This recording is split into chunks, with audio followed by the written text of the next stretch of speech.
let's get started. And please, no spoilers about second campaign of Critical Role because I haven't finished. I'm way behind. So. Yeah, You didn't do spoilers, just No, yeah, fun just in case. anecdote. Yeah, just in case. But thanks. It's getting good. That's all I'm gonna say. Listen to it at work, or do you listen to it at home? Work. Yeah, I used to listen to it at work, and then I changed jobs and I couldn't do it anymore. Oh.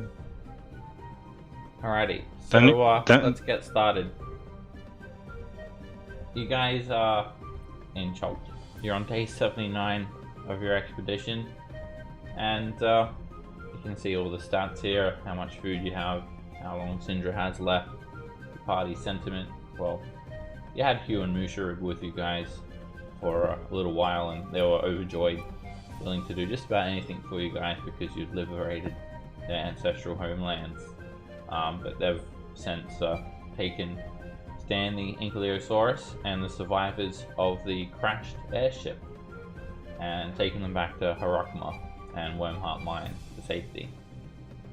So you guys had come across this this crashed airship last session, the wreck of the Star Goddess, and you'd met a bunch of people from the realm of Halrua. They were coming over here on an expedition, and unfortunately a large amount of their crew and guards were all killed when the airship crashed, and they had also been stalked by ghouls. You guys were able to rescue the survivors and throw them on the back of Stan and head back to the mine. Meanwhile, you guys were left to continue journeying towards the heart of Ubteo, to try and convene with the Red Wizards and get some teleportation to Omu, because time is running out.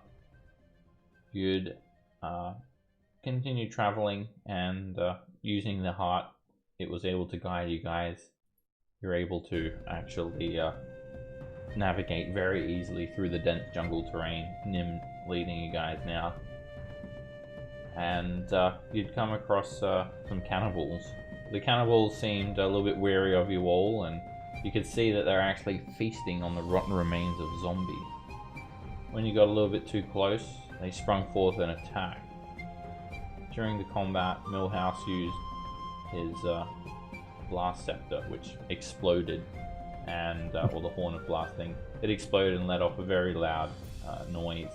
That attracted some nearby Zentarum, who snuck up on you guys, but really just wanted information. One of them got a little bit unruly, and we ended the session with you guys managing to basically negotiate with them to a bit of a truce, a ceasefire, and they told you that they're the Doom Raiders and that they're actually looking for Artus in the Ring of Winter. They've been tracking him, and they believe that he is with this Lich over in the heart of Ubteo.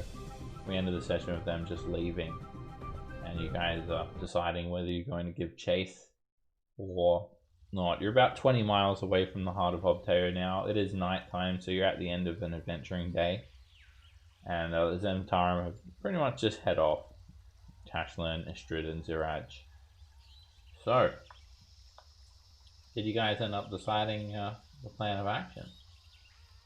Course of action? We only had a week to discuss it. So we did it in the last hour. That sounds like me.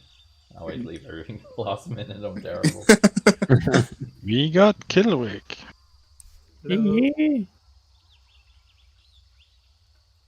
Okay. But Hear me? Oh, hello. Yes. Yep. Cool. How you doing? Great.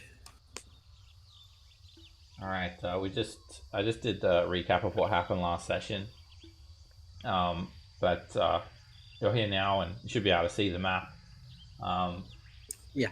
So we'll introduce characters in just a second, and then I'll tell you what's going on and whatnot.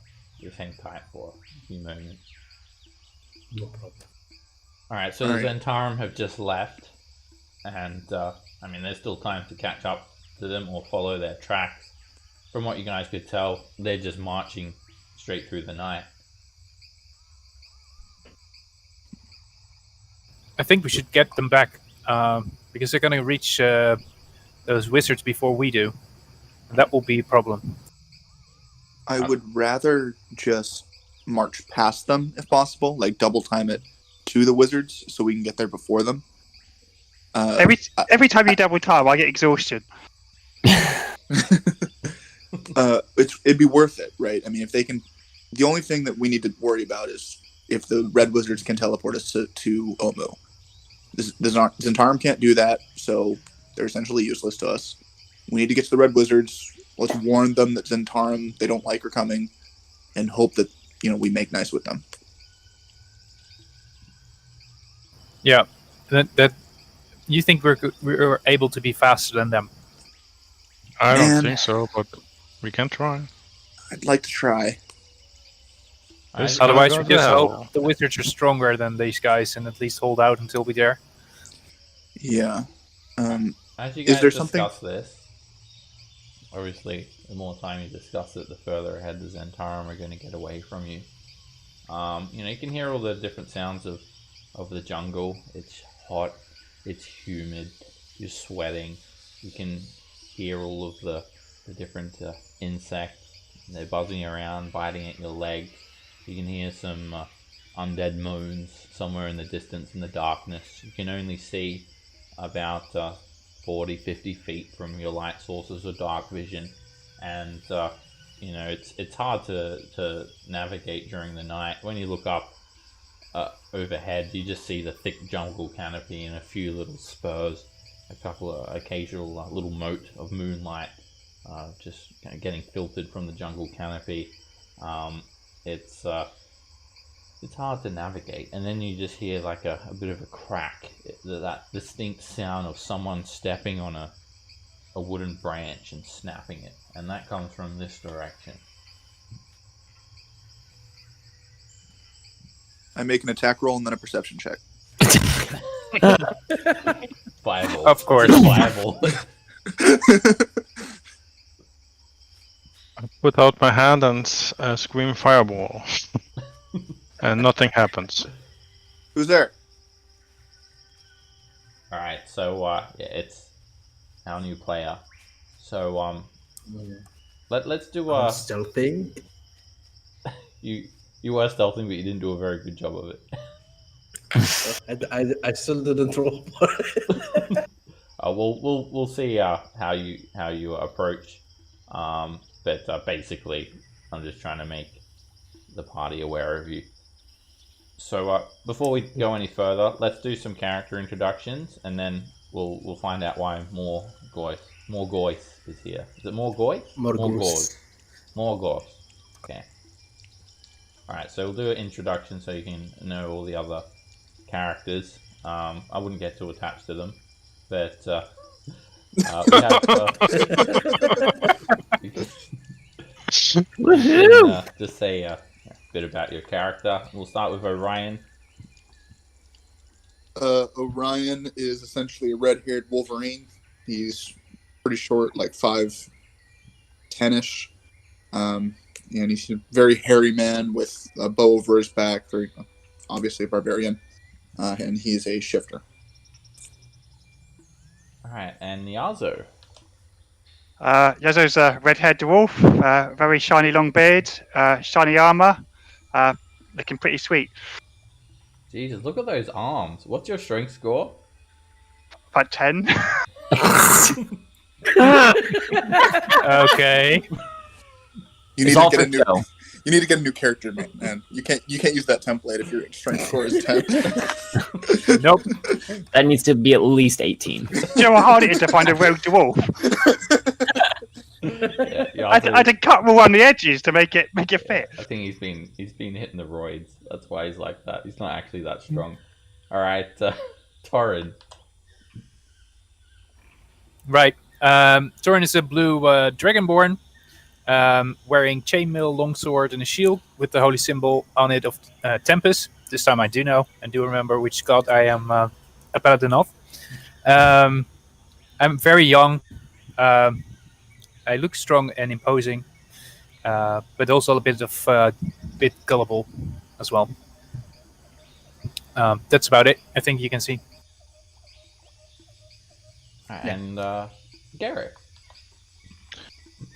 6'8", long white hair, splint armor, shield, and a long sword at his side. Doesn't have the cape on, which is on the template, but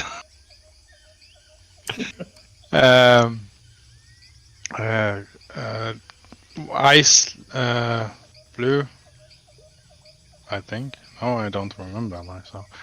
And has a holy symbol on the shield. Nice. And Nim. Nim is a gnome druid, really short, not as short as Millhouse. I think we were trying to combat who is shorter, but pretty short. Obviously, hair isn't exactly that vibrant of a color, but he dyes it with different oils and herbs that he finds from the life around him. Very big, like a very naturalist kind of person. He's weird. Alrighty, and Millhouse is usually late. He's a gnome artificer, things like that. And then we have Morgoth. So Morgos is a Levistus tiefling. She has light blue skin, purplish black hair, and she like wearing a black Lolita dress. So spider eating. So she's kind of gothic. And she likes Chinese. Alrighty. So, yeah, that's kind of the reason you're here. Just so you guys are on the same page as to why Morgoth is here, I'll just tell everyone the personal quest that she has. So, she's actually, whether or not she shares this information with you guys will be up to you, Killer, but you're actually part of this crashed airship. So after leaving on an expedition to Cholt, which is the jungle that you're in now, on an airship from the realm of Halrua, which is Halrua is a realm to the east. It's several hundred miles east of the jungle of Cholt, which is attached to the southwestern mainland of Faerun. It's actually kind of like, well, it's pretty much like the Eberron of the Forgotten Realms. It's a really high magic place where airships are common and there's like floating cities and things like that. But the spell plague devastated it because there was so much magic. When the spell plague happened, like most of the cities were destroyed, and in fact the capital is now like a necropolis full of undead. But there are still some pockets of survivors, and they still have these secrets of vast magic. So, yeah, you're from Halrua, and you are searching for the Eye of Zoltek. The Eye of Zoltek is said to be a ruby the size of a fist. So you could imagine how much that would be worth. Upon reaching the Jungle Peninsula, you and the crew of the airship are attacked by terrafolk. They are humanoid pterodactyl monstrosities. That's what they look like. They're huge as well. They're about 10-12 feet tall. And they tore into the balloon of the airship, and the balloon was popped, so the airship crashed. During the crash, you're actually flung off the upper deck of the airship, and you landed onto the jungle canopy that broke your fall. But then, as you fell through the jungle canopy, you hit some vines, and they kind of slowed your fall. So when you hit the ground, you survive. But you're a little bit hurt, but you didn't suffer any major injuries, and you're able to heal yourself and survive the nights by foraging and sleeping in a tiny hut. And I'd say that you've been in the jungle for maybe a couple of weeks. I don't now. need a tiny hut. I have my own tiny hut. You've got a tiny hut. Oh, sweet. Yeah, the jungle that you're in at the moment, it's actually rampant with undead.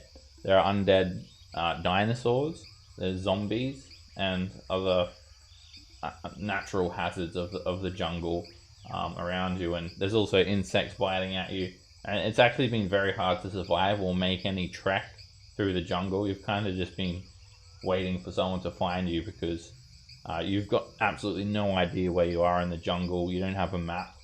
And yeah, you find yourself completely lost. And then, so you've been, mainly hanging out in the hut to keep yourself safe because otherwise you probably wouldn't survive. And then, yeah, you've just heard this loud explosion, a massive bang, and it's alerted you to a group of adventurers. Now they've got some light sources, so you're relying on dark vision. You've got all your gear on you. You grabbed you had your backpack on you and whatnot, and whatever weapons or spell casting focus that you usually had.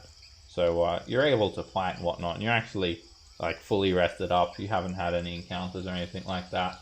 And anyway, you've seen this light source, so you've seen the party members. So you said you wanted to stealth up. Yeah, like watching them from above a tree. Okay, you can make a stealth check, and if you wanted to climb up a tree, you could also make an athletics check. Cool. He's better than me. Yeah, Alright. but I'm not that good at climber. You He fell from the tree. you don't Oh, fall. I rolled it twice by mistake. That's fine. All right. So yeah, you start to sneak up, and you find a lot of there's a lot of palm trees, pretty easy to climb, and other tropical plants. And as you're trying to climb up, that's when you start to climb up. You get up about 5 feet, and then you slide down and you land on a stick, and that's the sound that cracked. But you're able to quickly move and remain hidden. No one else will be able to see you at the moment. But you start to hear them. Camouflage. They heard that little crack, and they're talking about throwing fireballs around in that area. I will stealth and walk away from the area I was in. Okay, you're able After to I heard the remain fireball. hidden. Okay, you can. We've seen moving trees. You can feel We free should- to. I to don't see move anything. around. Yeah, like I will run around here. There's All right. plenty of cover. There's some mounds of dirt. There are lots of trees and plants. Well, we should leave, right? We should go to the Red Wizards quickly before the Zentarum get there, and we might attract some predators out here with that noise. So let's get moving, yeah. Can't promise I'm going to navigate Yeah. us the best at night. I'm getting kind of tired, y'all. But we'll see. Power through. I'll give you a piggyback ride.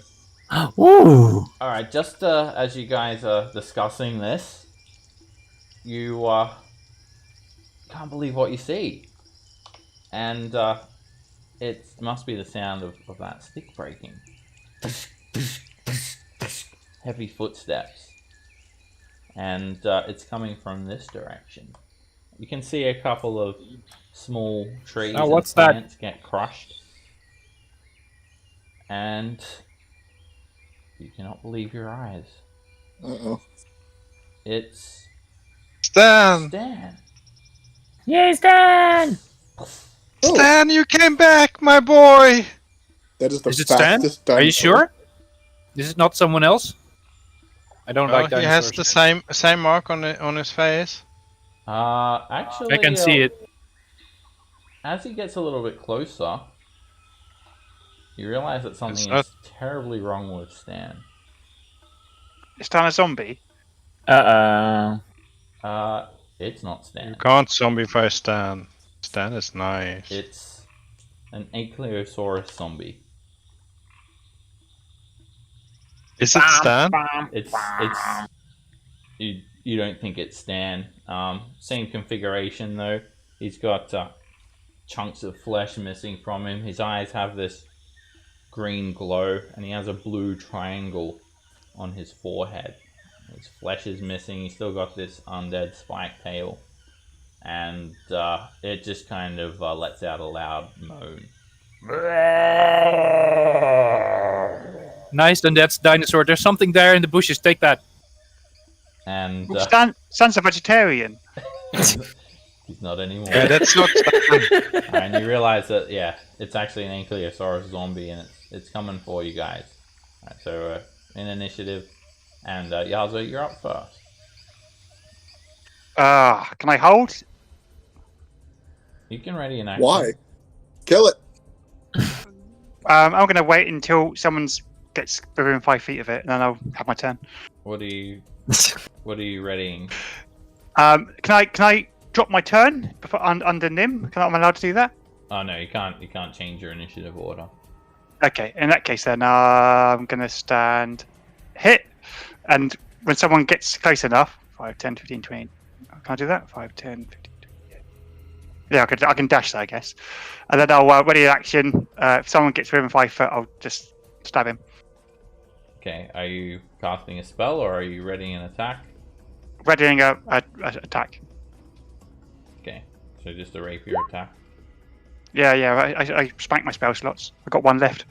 Okay, but you're not doing a green flame blade though, or anything like that. Yeah, I'll do a green flame blade. Yeah, why not? All right, well, because if you do that, you have to cast a spell now, and then you hold it with concentration. Okay, I'll do that. Okay, Torrent.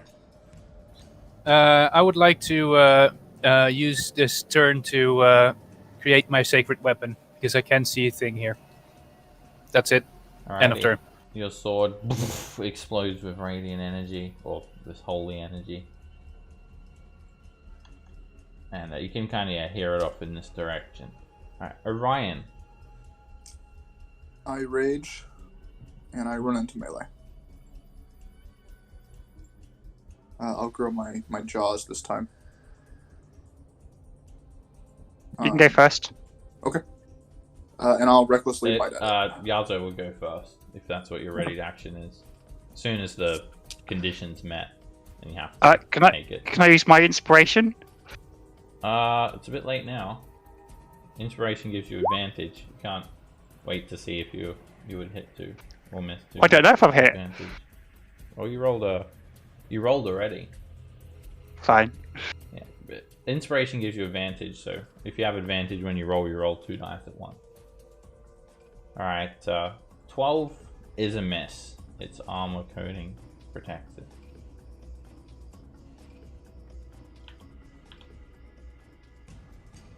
Right, I'll take a reckless bite here. That hits. You just jump on it and just bite off a piece of its undead flesh. And then here's a swing with my maul. It tastes disgusting. I spit it out. Alright, you swing with the maul, and the head of the maul just is embedded into its soft undead flesh. Nim. I am going to move 5, 25, 30. I'll get right there. And then 5, 10. I'm going to cast Tidal Wave on the side of him, or Tidal Wave. Not Thunder Wave. Alright, you send a tidal wave just smashing straight down onto the Ankylosaurus. This thing seems barely aware of its surroundings, and the tidal wave just rips through it and knocks it prone. So that kind of tips this entire thing over. It's looking a bit damaged now. You just washed away a big chunk of its undead flesh and bone. Well, he smells a little bit better now. Millhouse here yet? I'm gonna just say Millhouse is taking a leak. And Millhouse, Malastorm. Mitaru Soniku is watching him for some reason. Touching him in an appropriate manner. Alright, this thing, it's kind of knocked over onto its side, and it's scraping its massive legs along the jungle floor. It pushes its tail onto the jungle floor and lifts itself back up onto its feet. This thing is absolutely massive, by the way. And it saw a bit of a flash of fire, and Orion is biting into it, and it just seems like it's completely unaware of its surroundings and just kind of doing random things, and it attacks Yazo. Its tail just comes straight in at him, and it swings straight over the top of your head and misses. Garrick. Well, everybody's running in, so we will follow the pack. It's nice to have another one at front. And then I put out my hand and fire go away. Hit. The firebolt just goes into the middle of its rotten innards and flares up and burns away its flesh. And that's my turn. Alright, Morgoy, so you've been observing these adventurers, and all of a sudden, dinosaur zombie comes out of nowhere. You're currently hidden as well. Yeah. Do I have advantage on my attacks? Yeah, you can. As long as you don't run out into the open, you can remain hidden. I think I will assist them because they are like the first people I have seen in a while. I'm gonna start blasting. Alrighty. So when you do your first attack, that's when you won't be hidden anymore. But just do one at a time, because something might happen in between the first and the second attack. Alright, so 22 is a hit. So you hold your hand out and you just rip off a chunk of flesh from the zombie. Second attack hit. Another beam screeches towards it, hits the zombie's side and breaks bits I of will bone away. walk a little bit. 10, 20, 30. I see that this one is injured. Yeah, he's a bit hurt. Yeah. Hey, Wolf. Your wounds are healing.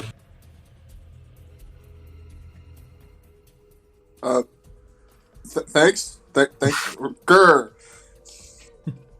you heal for 4. Thank you. Alright, so yeah, obviously seeing and- Morgoth is probably quite surprising to everyone. Yeah, Tiefling just comes out of nowhere and starts aiding you all. I like her. But you're raging. Grr. Alright, That's my turn. action, bonus action, movement. Alright, when your turn is done, there's like a number of APIs that I use. One of them is like the turn tracker. So if you click your token and look up the top left hand corner of the screen, you'll see an EOT button. If you click that, it will end your turn. Okay. Thank you. Yazo. Okay, I'm going to attack. No inspiration.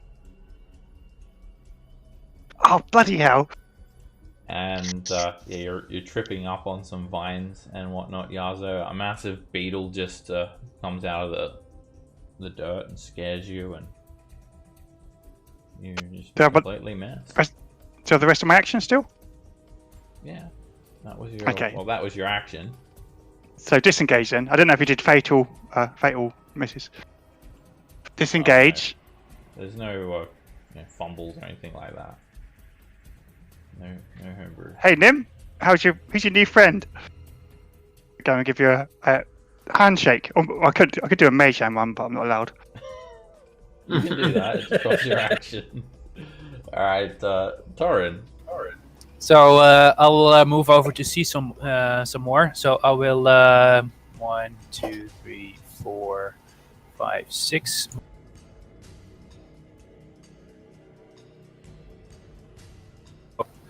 So that's too far away from me. So we'll just I'll stand here ready. Already in an attack that then when something evil like this comes close to me, I will attack it. Okay. Yeah. You run up, its tail swinging everywhere, and kind of just stop about 10 feet away from it, getting ready to slash at it. Okay. Orion. I bare my teeth and recklessly attack it again.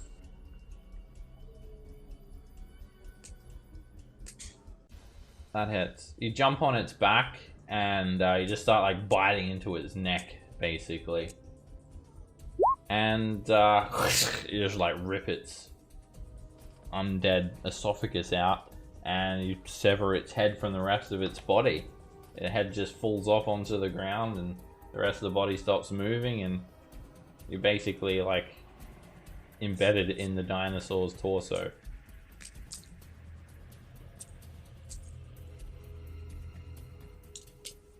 And I'm sure everyone's horrified upon seeing that. That was a nice bite. You sure that's not Stan? Hopefully not. Right, we should probably leave before more of these things come because that big noise. Stranger, thanks for the healing and the help. Let's get going. We can talk on the way. Come on. Yes, let's go. Should we Good do it job, by the stealthily? way. I was almost here. We're doing a proper full-on march, yeah? Yes. Let's get moving. Where are you guys going? Long story.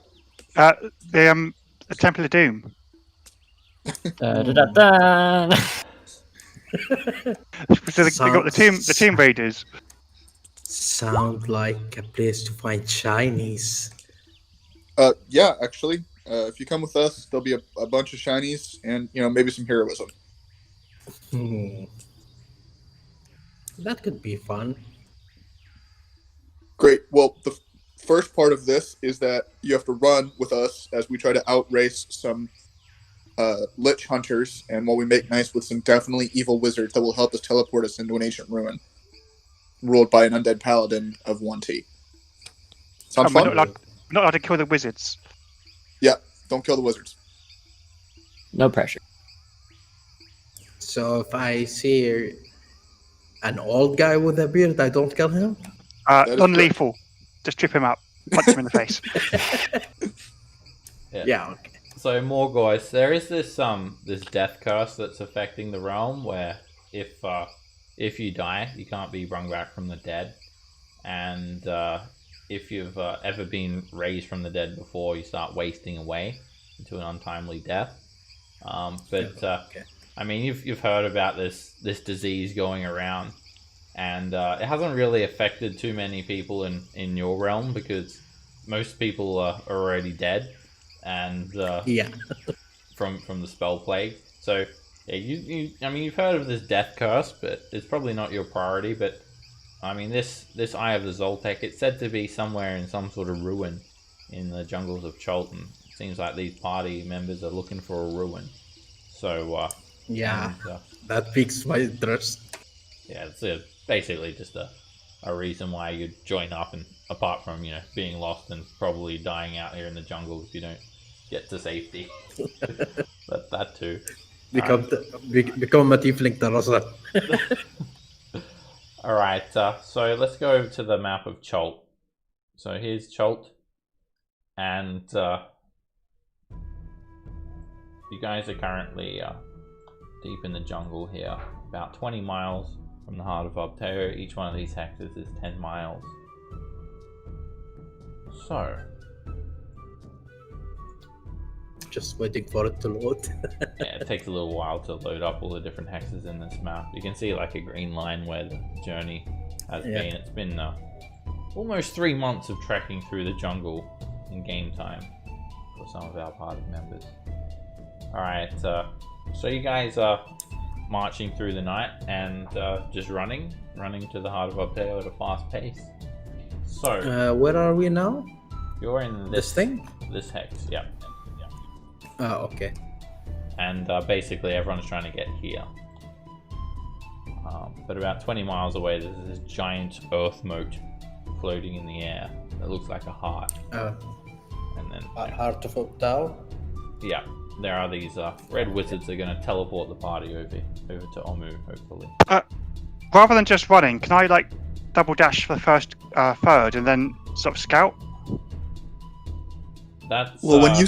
yeah, this is overland movement. There's There's no dash action. You just either move at a fast pace, a medium pace, or a slow pace. And you won't be able to track the Zentarum unless you're moving at a slow pace. So you're basically going to be just marching through the night, a forced march. We can see the heart of Obteo to a degree. That'll help us with our navigation, correct? Not during the night. I see.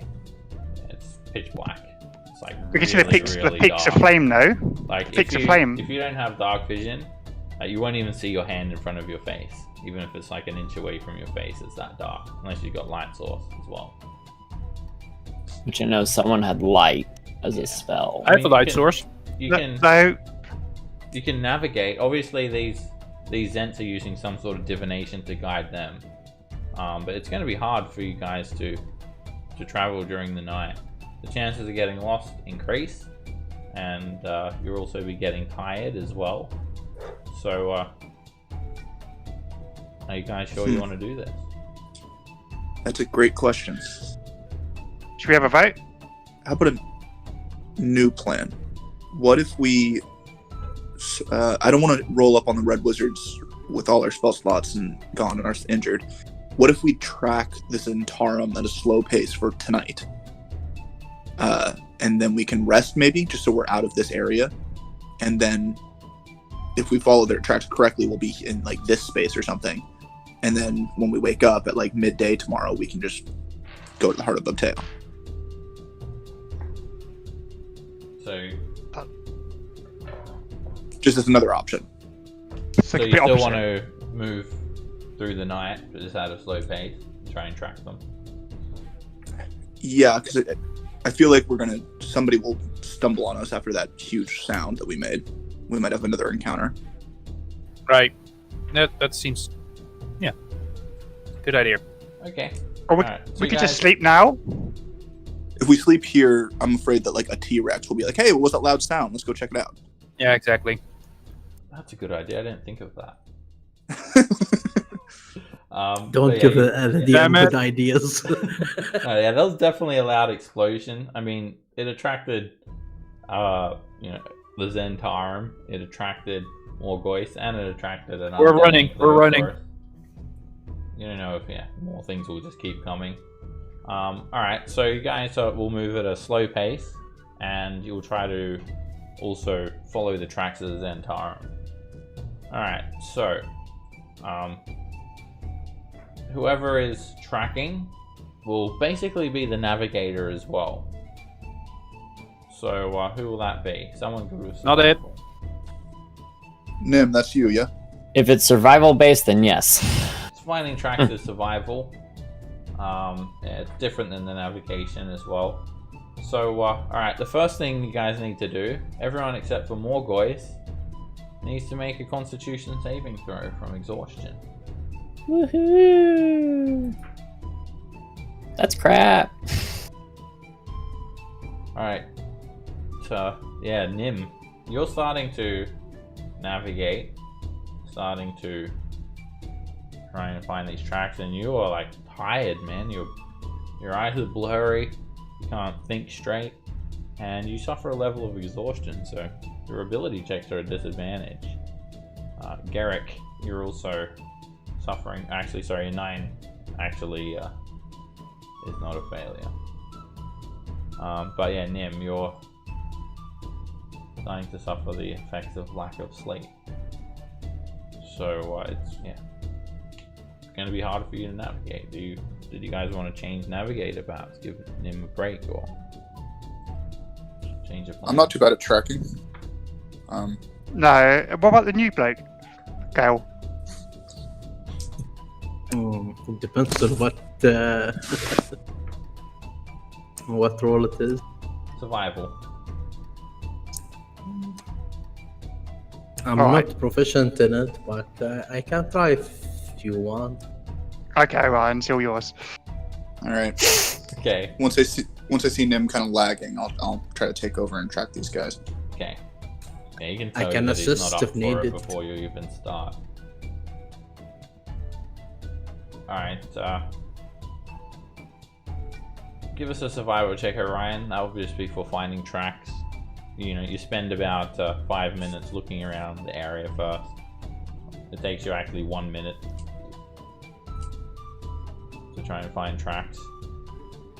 Alright, so you don't pick up the tracks. There's so much, even though they're just left because of the jungle being so thick. It's dark.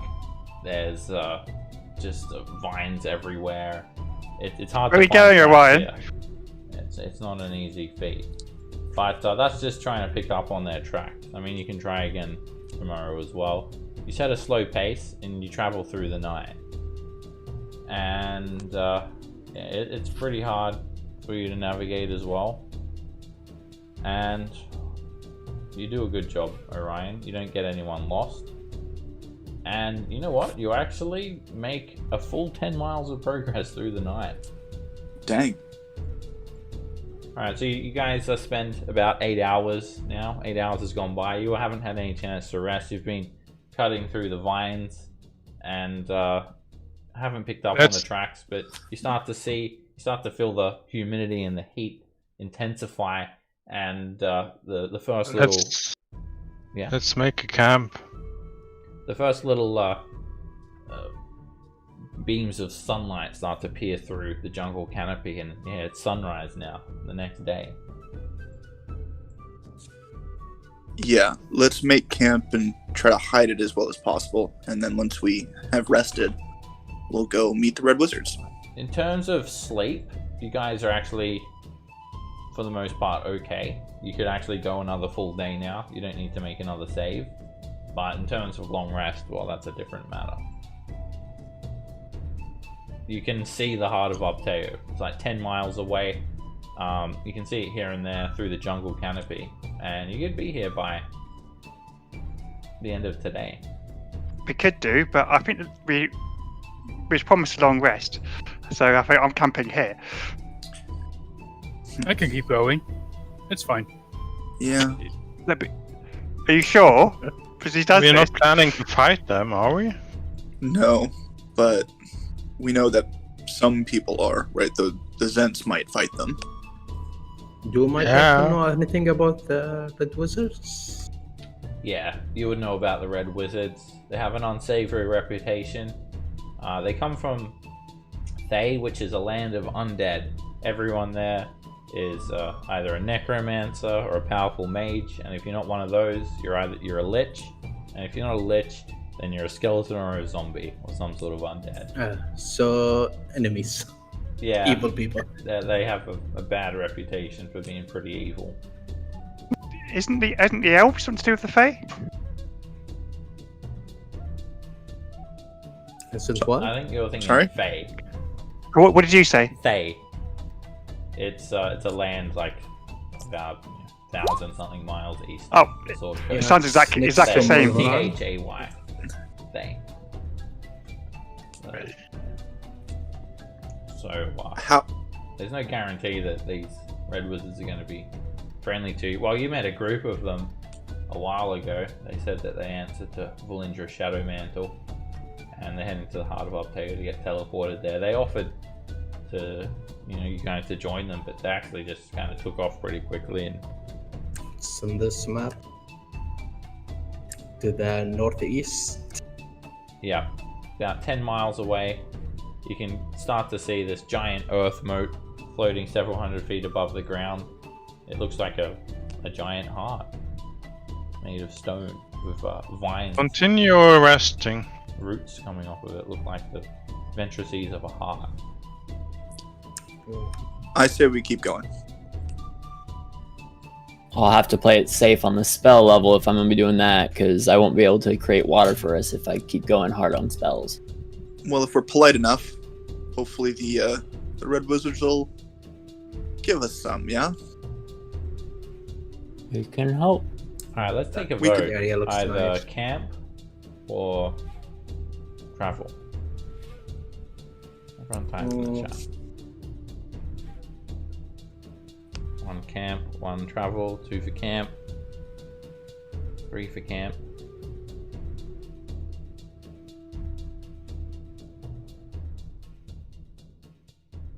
2 for travel. One is camp. I say camp. Alright, so 4 people want to camp.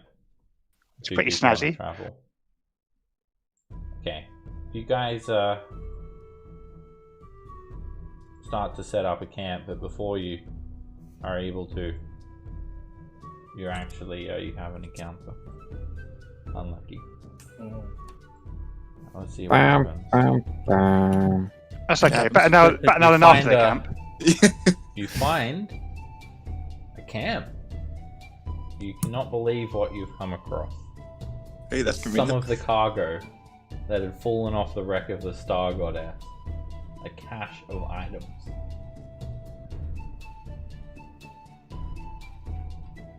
There's just a That big was bunch the of, airship I was in. Yes, it's just a Anything big bunch useful? of cargo. There's also some crushed remains of an unarmored dwarf. This was one of the guards aboard the airship. The dwarf shows signs of being stomped to death by a rampaging dinosaur. And everyone roll me a D100. Come on, dice gods. You guys start searching through this cache.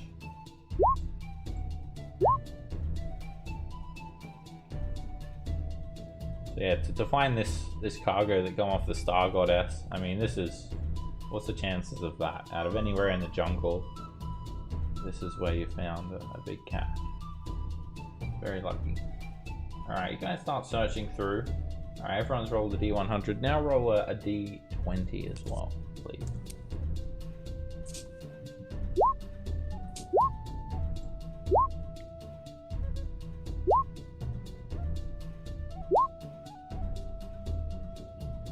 Oh, Mongoose has got good rolls. Orion, you start searching through some crates, and you find a 50-day supply of preserve rations. Whoa. Oh, that's good. You find a How much massive weight is crate that? full of rations. It's enough that you guys are. It's not enough, to encumber anyone. Good. Yeah, one lot of rations has like 10 days in it. Oh no, sorry. A day's worth of rations is 2 pounds, so I guess 100 pounds. But we'll see what else is here, and then you guys decide what you want to take and what not. 100 pounds is a fair bit. Alright, Morgoise, you are... Yeah. This is pretty funny. This was actually part of the cargo hold that you were eyeing off. It's a stoppered wooden tube containing some gemstones. Ooh. Roll the 1d4. Grab them. Okay, you quickly snatch those 4. up. Alright, there are 4 gemstones inside. 4 50 GP gemstones. Just, they're not, actually there's 1 ruby, 1 lapis lazuli, 1 emerald, and 1 bloodstone. You can add them to your inventory or throw them in the party loot, your choice. They're yours, buddy. Add those Sorry, 4 it's gemstones shiny. to your party loot. Yeah, you were eyeing those off. You knew that they were a part of the cargo hold, so you go straight for that. Pocket those. Not that there's any shops around here, but they're shiny. Alright, Yazo, you're searching around and you find some clothes. Roll a 1d10. I am a charlatan. You find 9 sets of woolen clothing. They look like they're meant for cold weather. Pajamas. Pajamas. One of them is a onesie. It's a lamb onesie. They look like a giant lamb. Is it in camo? If you're in a herd of sheep, then yes, it would be camouflage. It's It's a lamb costume. So yeah, it's not going to really be of any use. But if you guys want some cold weather clothing, there you go. Alright guys, keep on searching. Garrick, you find... Oh, you actually, wait, Morgos, you find something else as well. Not only do you find the Nice. gems, you found a set of cartographer's tools. Used for making maps and things like that. Ooh. Alright, so Garrick, you're searching and you find this iron token bearing the symbol of a triceratops.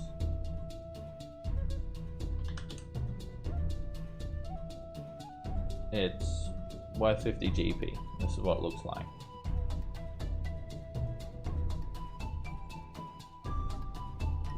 Nice. Hepka Society Iron Token. They actually are given to, like, some of the party members could probably tell you what they do. It's given to, it's like a warning saying, like, if you've committed a crime in Port 9 Zaru, you get that token. And it's like, if you continue to persist in offending the society of Port 9 Zaru, then there'll be repercussions. So it's actually kind of not nice to get one of these, but they are worth 50 gold pieces at least. If they are not good, who will buy them? They have Why'd a you keep buyback it? system. You also find a rain catcher and a mess kit. So another rain catcher is also always handy. And it's like a tarp that you can spread out and catch some water. Mess kit, you know, a saucepan, a mug, a billy. You can cook stuff with that down by the creek. So a rain catcher, I think you guys have a couple of those. I mean, these have during the wet season been your lifeblood. A simple contraption, 5-foot square leather tarp and a wooden frame with legs. You stretch the tarp across the frame, forms a basin that catches 2 gallons of drinking water, and it can hold up to 8 gallons, 2 gallons per inch of rainwater. Unfortunately, it's the dry season now, so there's not been any rain, and you're actually in a period of drought. So you guys continue searching, and Torin, you find. Roll me a 1d4, please.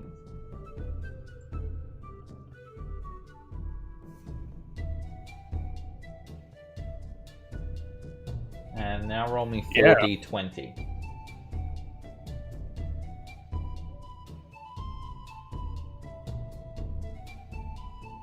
You find 4 quivers containing 34 arrows.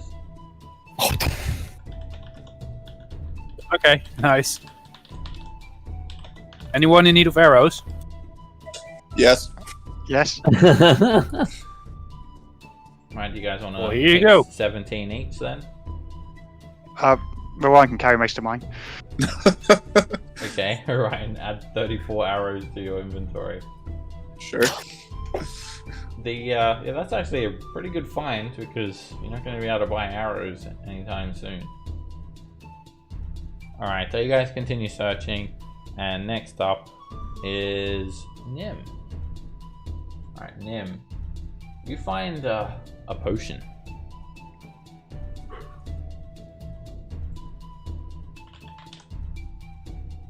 I'll describe what it looks like. If I can find it. I'll have to look on D&D Beyond, it's not in the compendium. Potion of His death. You drink it, you die.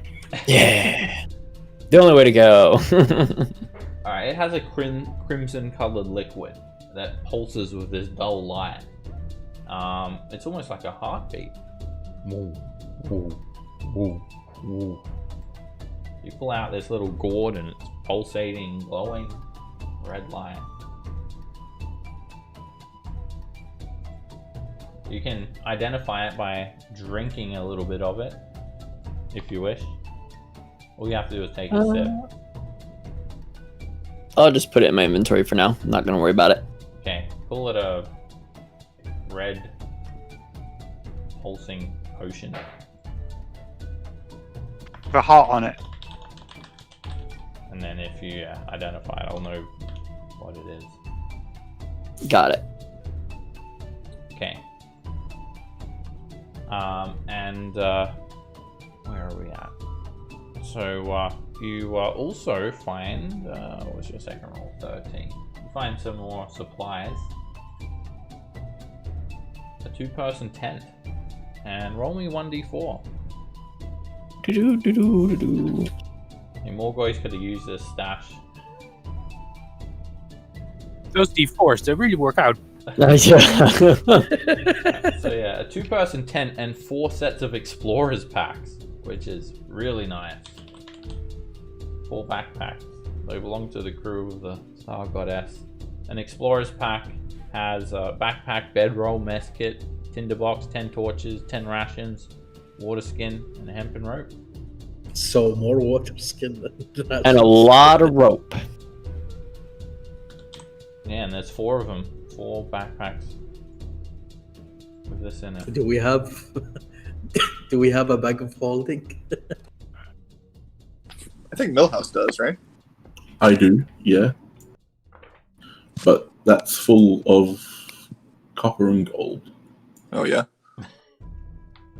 Alright, well, explorer's pack doesn't weigh that much. So does anyone want to take one? It's a backpack with all that stuff in it. Sure. Oh, just, Yeah, I would. Yeah, just swap mine for a new one. Okay. Alright, add an explorer's pack to your inventory then. Sound like, only 2 or 3 people wanted one. So it's enough for everyone who wanted one. Alright. Whatever's not taken, I'll take the rest of them I will for take the one of them. explorers pack. So that's 3. Yeah, so add one. Yeah, to I your will take inventory as one. well. There you go, perfect. It's all 4. Alright, so I think that's everyone's search. So yeah, you find this cache as you guys are setting up, and some useful stuff inside. At Millhouse, you can find one too, because you're here now. So roll a D100 and then a D20. And then you guys I'll will get be pretty high. setting up a camp and going to sleep. Alright, Millhouse, roll me 2d10.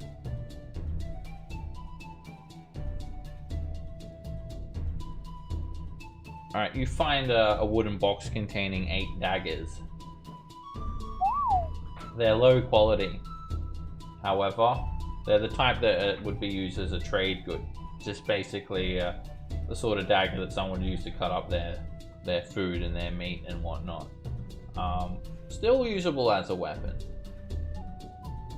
So 8 They're like daggers. knives to me. Yeah, it's a knife, basically. So, does anyone want a dagger? Or multiple daggers? I actually lost mine in Harakmar. I'll take one. Alright, I Yeah. mean, it's always handy to have a dagger. Why doesn't everyone take 1 dagger and Millhouse take 2? Excellent. Okay. Daggers I'll always take handy to another have. one. You I've can got throw one, it. but I'll take 2. Okay, so everyone take 1 and Yazo take 2 then. Oh, Alright. okay, I got 3 now. Okay, so you guys find these supplies, and you're just setting up a camp now. Is that the plan? Eat some food, roll out your bedrolls, and go to sleep. Before we sleep, I will cast Limon Tiny Hut. All right, you guys spend a couple of minutes just clearing out a space. The vines and whatnot need to be cleared out, and so you create this nice 10-foot radius area, and then Morgoy springs forth this tiny hut. So nothing can get through the hut, just about, or at least not spells and objects. And They can't see through it. yeah, it's completely opaque. It's gonna just look whatever color you want it to be, like a olive color or something, green or camouflage or whatnot. It's like dark purpley. Right, a dark purple dome hemisphere, and it's nice and comfortable inside. Immediately when you guys have this dome appear around you, you no longer feel the humidity of the jungle. It's very comfortable inside, and you can turn out the lights if you want. So with that, did you guys want to still do a watch, or does everyone feel safe enough to just sleep, get 6 hours of sleep, and then get back to it? You're going to be waking up, in the afternoon, basically, like midday-ish. I'll put my dog on watch. Outside the hut or inside the hut? Inside. Okay. Can we have 8 hours? If you do a watch, then it's 8 hours. If you don't do a watch, then it's 6 hours. The dog doesn't need to sleep, so if you have the dog watching, it'll just be 6 hours. And it'll alert you guys if there's any threats. 6 it is. Okay. As you guys are sleeping, a few hours into your sleep, you can still hear all the jungle sounds around you, and you start to hear some undead lumbering through the jungle. Loud moans awaken you all, and immediately you catch the scent of death on the air.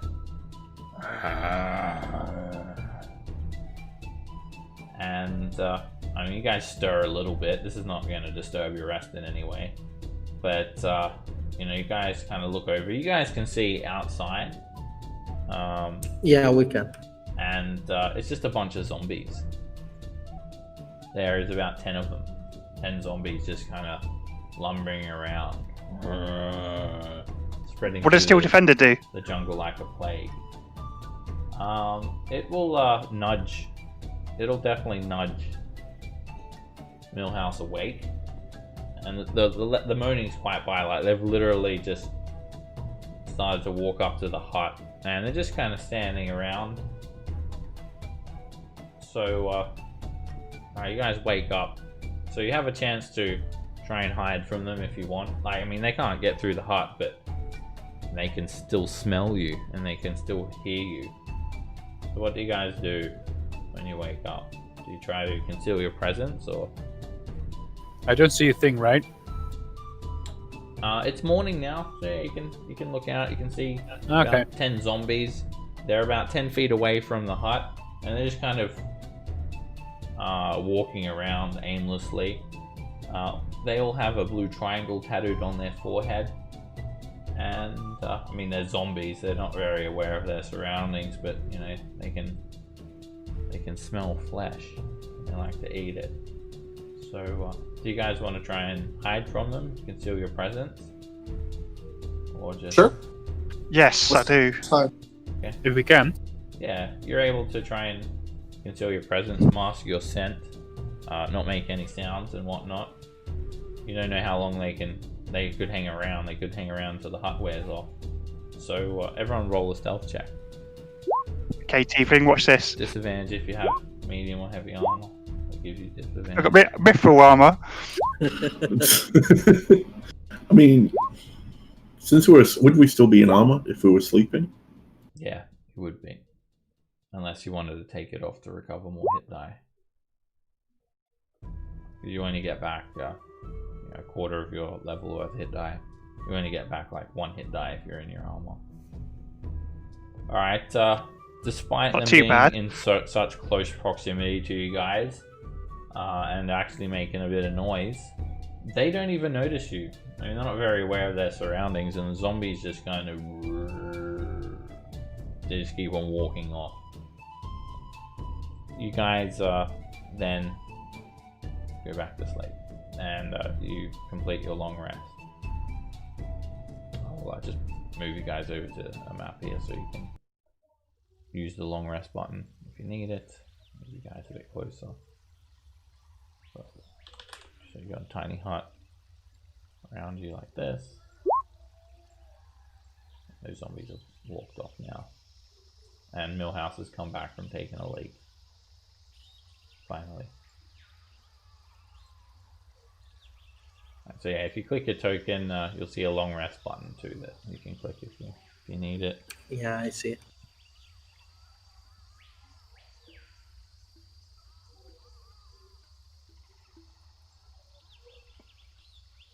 Okay, so you guys rest up. Tiny Hut's still actually active for almost 2 hours, so there's even enough time to prepare your spells and have something to eat inside the tiny hut the next morning. When you look up towards the sky, you can see it through a few gaps in the jungle canopy several hundred feet overhead, and you can vaguely see that heart of Obteo, like a celestial body hovering in the bright blue sky above. And it's actually nice to wake up and not just be completely sweating, feeling the humidity of the jungle. It's probably the best night's sleep that you guys have had this entire journey. Morgoise has been living in luxury, basically, this whole time.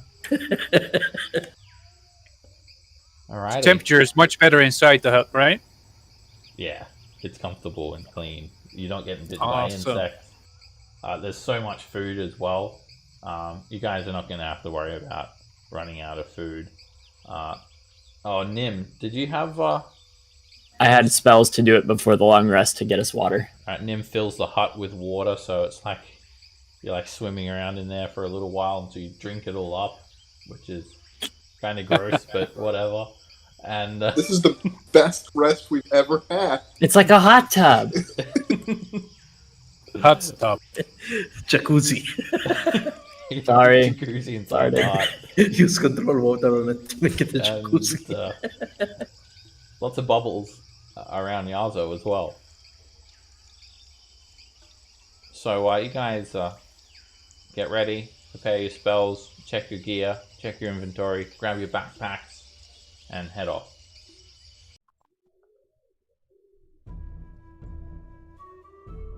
It's going to be virtually impossible to get lost. You'll have to travel through the day. You'll arrive at the heart of Obteo at night. So, you guys ready to trek 10 more miles? Yeah, definitely. Let's do it. Did Nim lose her exhaustion? Yeah. If you had a level exhaustion, that's gone away. Alright, let's see how Nim goes for just setting a normal pace.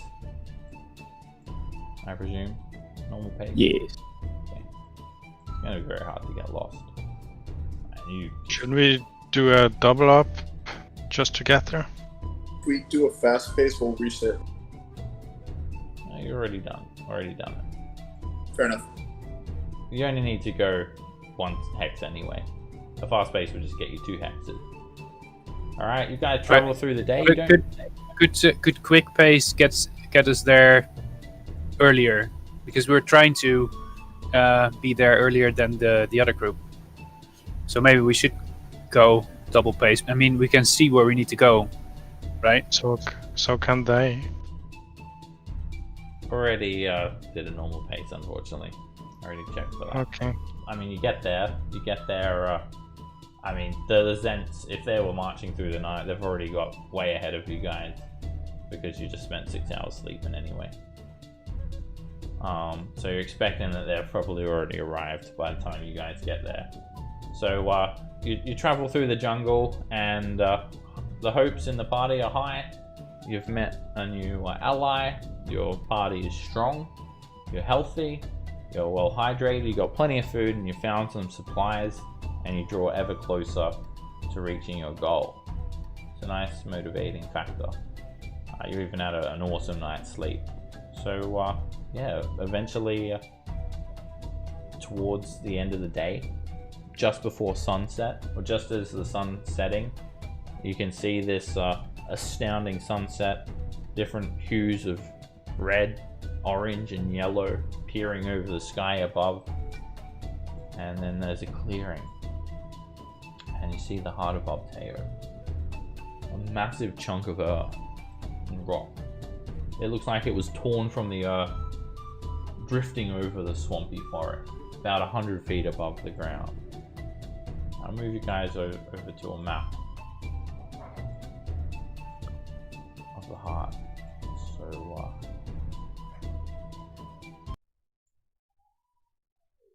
put you guys on this map. This is going to be interesting.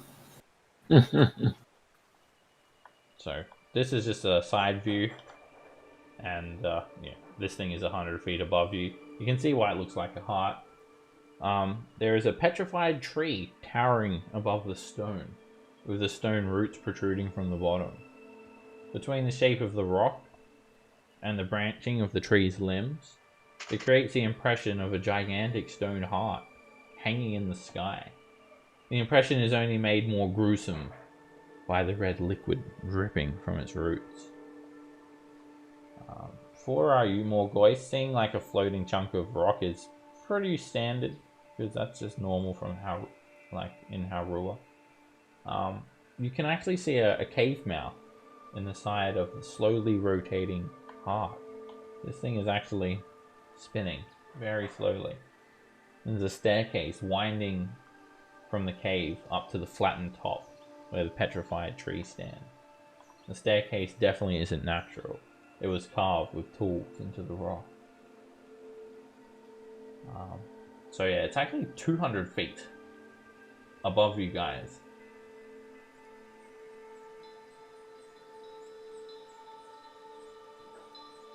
So, how are we getting up there? Yeah, my question exactly. How Is are we it going to get directly up above there? us? Does anyone fly? I mean, I'm a dragonborn, but I don't have wings or something. Alright, Nim? you're giving the Earth mode a little bit of a wide berth, because there is this red liquid, just like kind of rust-colored liquid dripping down from the roots, forming it's like a pool, a red pool underneath the heart. It looks like a pool of blood almost. Maybe someone can try to get a rope up there, and then we can get up. I'll do that with my mage hand. Will that work? Well, we got loads of rope, and I've done it before. Can it go 200 feet? We had I don't know. You really need to read how that spell works, so, because every chance you get, you try to do mage hand, but it doesn't work that way. I think it's only got a 30-foot range.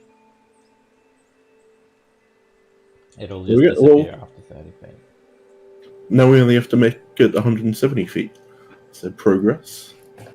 But can't I move it? Yeah. Or is it going to stay in the same bloody... You go stand on my shoulders. It's gonna have another 2 feet. Right, so who's got wings? I mean, Nim can climb as a spider, I know that much. But There's nothing to climb. between us and there. Yeah. How about we yell really loud and hope that the wizards notice us? Yeah, good idea. Why yell? Wizards! All right. As you guys are discussing this, suddenly you look up, and near the entrance of the cave mouth, there is an elf. A female elf looking down at you guys. Are you a wizard? She, No. she hails you all in Elvish. Elvalulustasti filasta. Does anyone speak Elvish? Yep, I do. What are your names? Why have you come? My name is Norixius Thorin. We've come to ask for your help.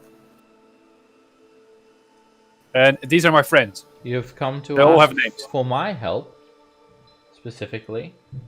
No, the wizards. Aren't you a wizard? I was a wizard, yeah. Great. Who sent you How do here? you mean was? I'm wait a second. no longer practicing. I asked the others who sent us here. Sindra Sylvain. Ah, right. Who? Sandra Solfain. Sandra Solfain. Do you know her? Sindra Sylvain. Is it her or a So guy? you're searching for the soulmonger. Yep. Yes, absolutely. I keep translating this all the time because for people that don't understand Elfish, of course. You're the adventurers that the Red Wizards encountered. They told me of you.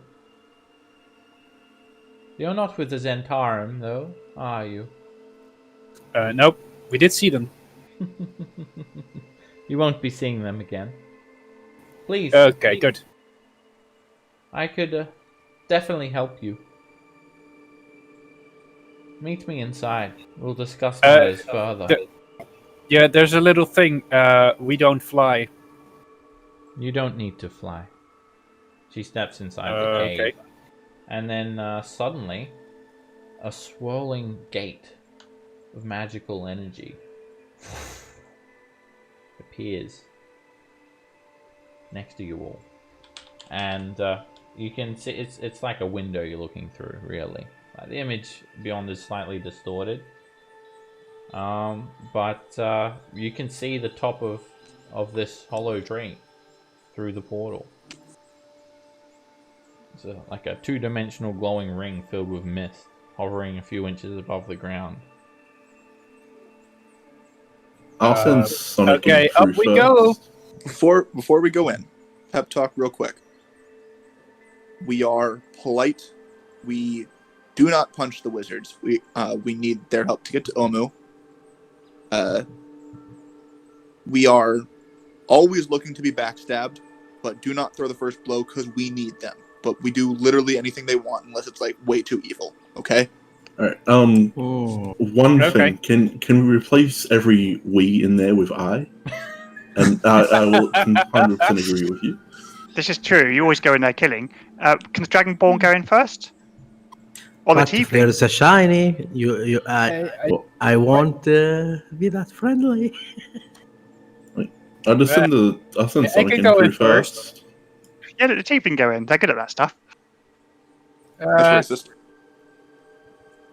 Nim just walks through. Yeah. I go in too. Yeah, I'll follow them. Excited to find some shinies in the heart. When they walk through this gate, they just disappear, vanish from anyone who hasn't walked through. Whee! Alright, Okay, I'll go through as well then. We'll head on through.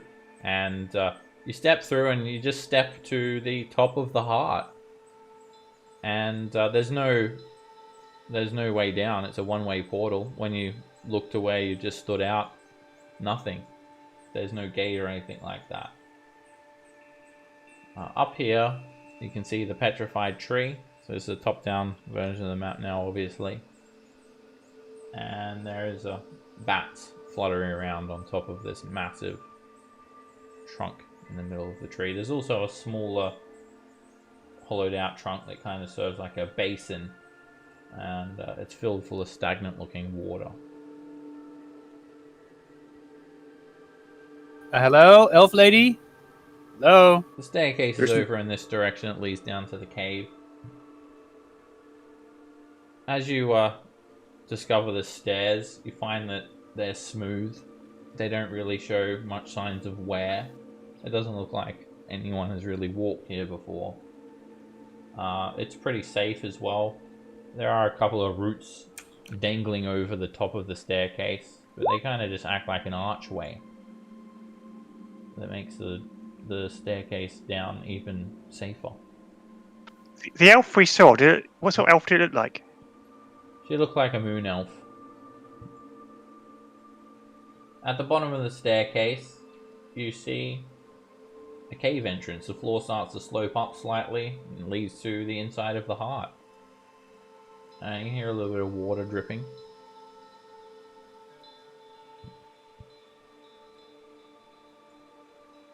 And you head on in. Yep, we go in. Move you guys down there. The scary that is that winding staircase that we went down.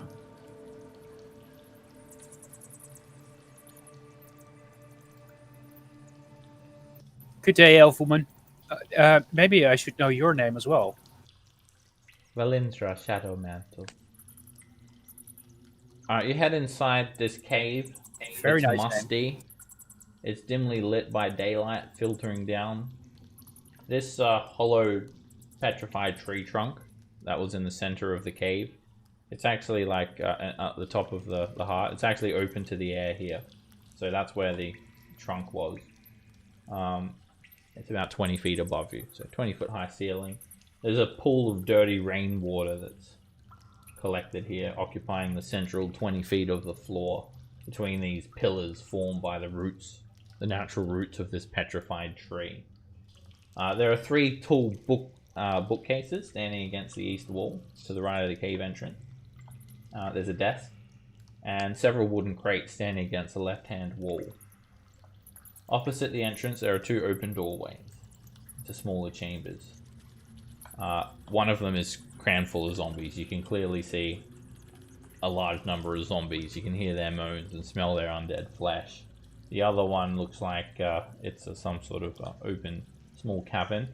And then standing between these doorways is a large iron cage. And inside the cage is Arda, Simba, and Dragonbait. Oh shit. They look to be in bad shape. They're wearing some plain, dirty-looking clothes. They are manacled to the cage, and there's like a bowl of water sitting next to the cage, and they look, very disheveled. And Valindra says, "Please, come in. Feel free to make yourselves at home. You may remain standing." And she's sitting at the desk with her back facing you all. I will look around and then start using prestidigitation to clear the area. Alright, this is the second you start casting prestidigitation. She says, it's like she recognizes the spell and says, "What's the matter? Is my shelter not clean enough for you?" No, I'm just cleaning it for you. It doesn't bother me. However dank and uncomfortable it is for you holds no bearing. Please do not step any closer to the cage, or I'll be forced to remove you. Stand back. Okay, well, You can address me. And she hasn't even turned around while she's saying this. She still has her back facing you all. can I cast Mage Hand? Sure. She knows that you've got no idea how to use it, so she's not threatened by it. No, you can cast it. She doesn't Fair really. enough. With a couple of cantrips being cast, she's not really paying much attention to that. And she says, "Yes, I have no need for a bed. That is one of the benefits of being an elf." Alright, Nim, you try to take a close look at these zombies, and you can roll a perception check. Alright, you peer in, and Nice. there's a large number of zombies. Grillon zombies and humanoid zombies. It's just stuffed in here like an overstuffed closet. And none of them have a blue triangle symbol on their forehead. That's quite of a collection you have here. Oh, those? Some gifts. Yeah, we've from noticed the some Red more Wizards of around Thay. here. Right. Because we've noticed some more of them around here, but they all have these triangles on their foreheads. Oh, yeah. I have heard of those. Those undead. Creation. From the warlord, Razni. The one who may hold the key to the whereabouts of the Soulmonger. Perhaps the cause of it. I'm not sure. His history didn't much interest me. A bunch of boring nonsense. So you said you have come here to request something of me? I apologize about anything that has offended you. And Artist Simber and Dragonbait. Dragonbait, he is just like unconscious by looks of things. But Artist Simba starts to cough a little bit. And he takes in a deep breath as he looks up at you guys. He doesn't say anything. You're good at teleporting stuff, right? I'm good at teleporting stuff. Oh, people mainly. Yeah. People are stuff. Yep. Why, yes? Is that why you have arrived here? You're looking for teleportation? Yep. That's exactly it. We need to go to an island to the north of here, south of here. Oh yes, I've been studying many maps. Searching for likely hiding spots for the Soulmonger. Yes. I work for the Red Wizards of Thay. I make that no secret. I've sent a contingency of Red Wizards already to Omu to search for the Soulmonger. I sent 4 of them. So why should I send you as well? Do you have your own personal interest in the Soulmonger? Yes, actually.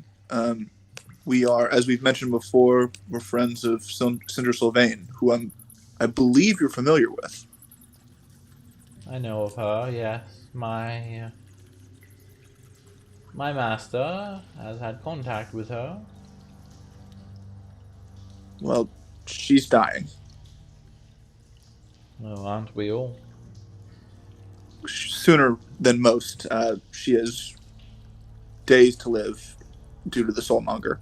Oh. Am I supposed to be caring right now? All right. Do you need something? Do I need something? Perhaps I do. Well, yes, I do. I need to find the Soulmonger. That's why I'm here. And it appears that you do too. Great. Well, send us over to Omu and we will find the Soulmonger. Yeah. Win-win. Alright, while this is happening, how does everyone feel about seeing Artist Simmer and Dragonbait in this cage? I'm not sure that I met them anyway. Same for him. Neither do I. Orion's fur on the back, or hairs on the back of his neck are like standing straight up, like his hackles are raised, and he's desperately trying to keep them flattened. I'm not sure if I met him or not, to be honest. It could have been once. That's the first time I see a lizard folk that look like this. Oh, he's not a lizard folk. Oh, don't mind them. They're nothing to do with you. They're none of your business unless you make it your business, and trust me, you don't want to make it your business. Okay. So, are we good? Can you send us to Omu? Well, I've sent 2 groups of Red Wizards to the city already. The first group that I sent, I've not heard back from them. Another group have arrived a couple of days ago. And they're making slow progress. Well, we could go and help them. Yes. I think that would be good. Yes. The more the merrier, as they say. If you wish to travel to Omu, I would be happy to send you on your way. Over in the cave, near the cage, you'll find a teleportation circle. Go and stand on it, and I'll be happy to teleport you there. She gets up. All of us? Right. Yes. My Good. power can teleport you all. Awesome. Why is, Sounds there, like a waste. Are we why going? is there a mage hand next to my chest? Well, you said them to put it next to the cage, so Can you please dismiss it before I dismiss you? are we going? Everybody? I'll look at everybody. Yeah, we're going. Okay, pow, it's gone. Okay. She just, like, I guess it's invisible. Even with it invisible, she still sees it. As if she can see invisible things. She can't see my mage hand. She can. It's a special one. Yeah, it's an invisible one, but she can see it. She What, walks through the water like it doesn't bother her at all. And Artist Simba says, "Help me," as you guys walk by. Silence. Sorry, dude. We got all this money. We could buy them, maybe. What are you Oh. gonna do to the prisoners? I told you that they're not of your concern. They can make some good play toys. I wasn't thinking that, but none of your business. Now, please kindly stand onto the circle. So you guys see Do a we fit all? teleportation circle etched onto the floor. If you have, does anyone have proficiency with Arcana? Nope. Oh, I do. You do. I So do. do I. Alright. You guys can recognize Oh, that sorry, it's a teleportation circle, and you know, these special sigils, glyphs, and nodes, they must be linked to another teleportation circle somewhere. You can actually see that there are different locations noted here, and you could make an Arcana check to try and determine exactly what those locations are in the short time that you have to look at this circle. this is a moon elf teleportation circle, yeah?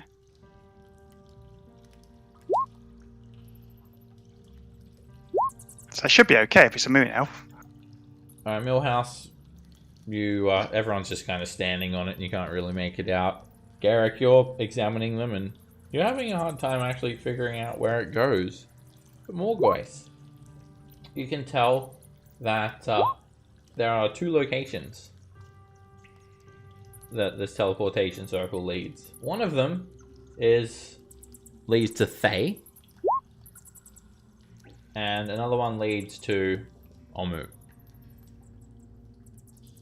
Ooh, okay. So, yeah, hoping you're not about to go to Thay. Yeah. We want a little side quest. That will be. Are there shinies very in Tay? uncomfortable. If they're not shiny, I There don't are. mind. There are many treasures. I always wanted to start a revolution. Can we buy your prisoners? I want to buy them. As you're saying that, she just takes this little gemstone out. It's a shiny black gemstone. It looks like a skull. And she says, "Teleportatus." And immediately, within a second, you're teleported. You guys vanish not from the pagan. cave. I actually feel sick to my stomach. I mean, I'm sure they would sacrifice themselves again for us. Ugh. Maybe she wanted her play toys. Did you guys know these prisoners? Yeah. They saved our Yeah. lives, and now we're leaving to die. Shut up, Millhouse. Yeah, do you know them then?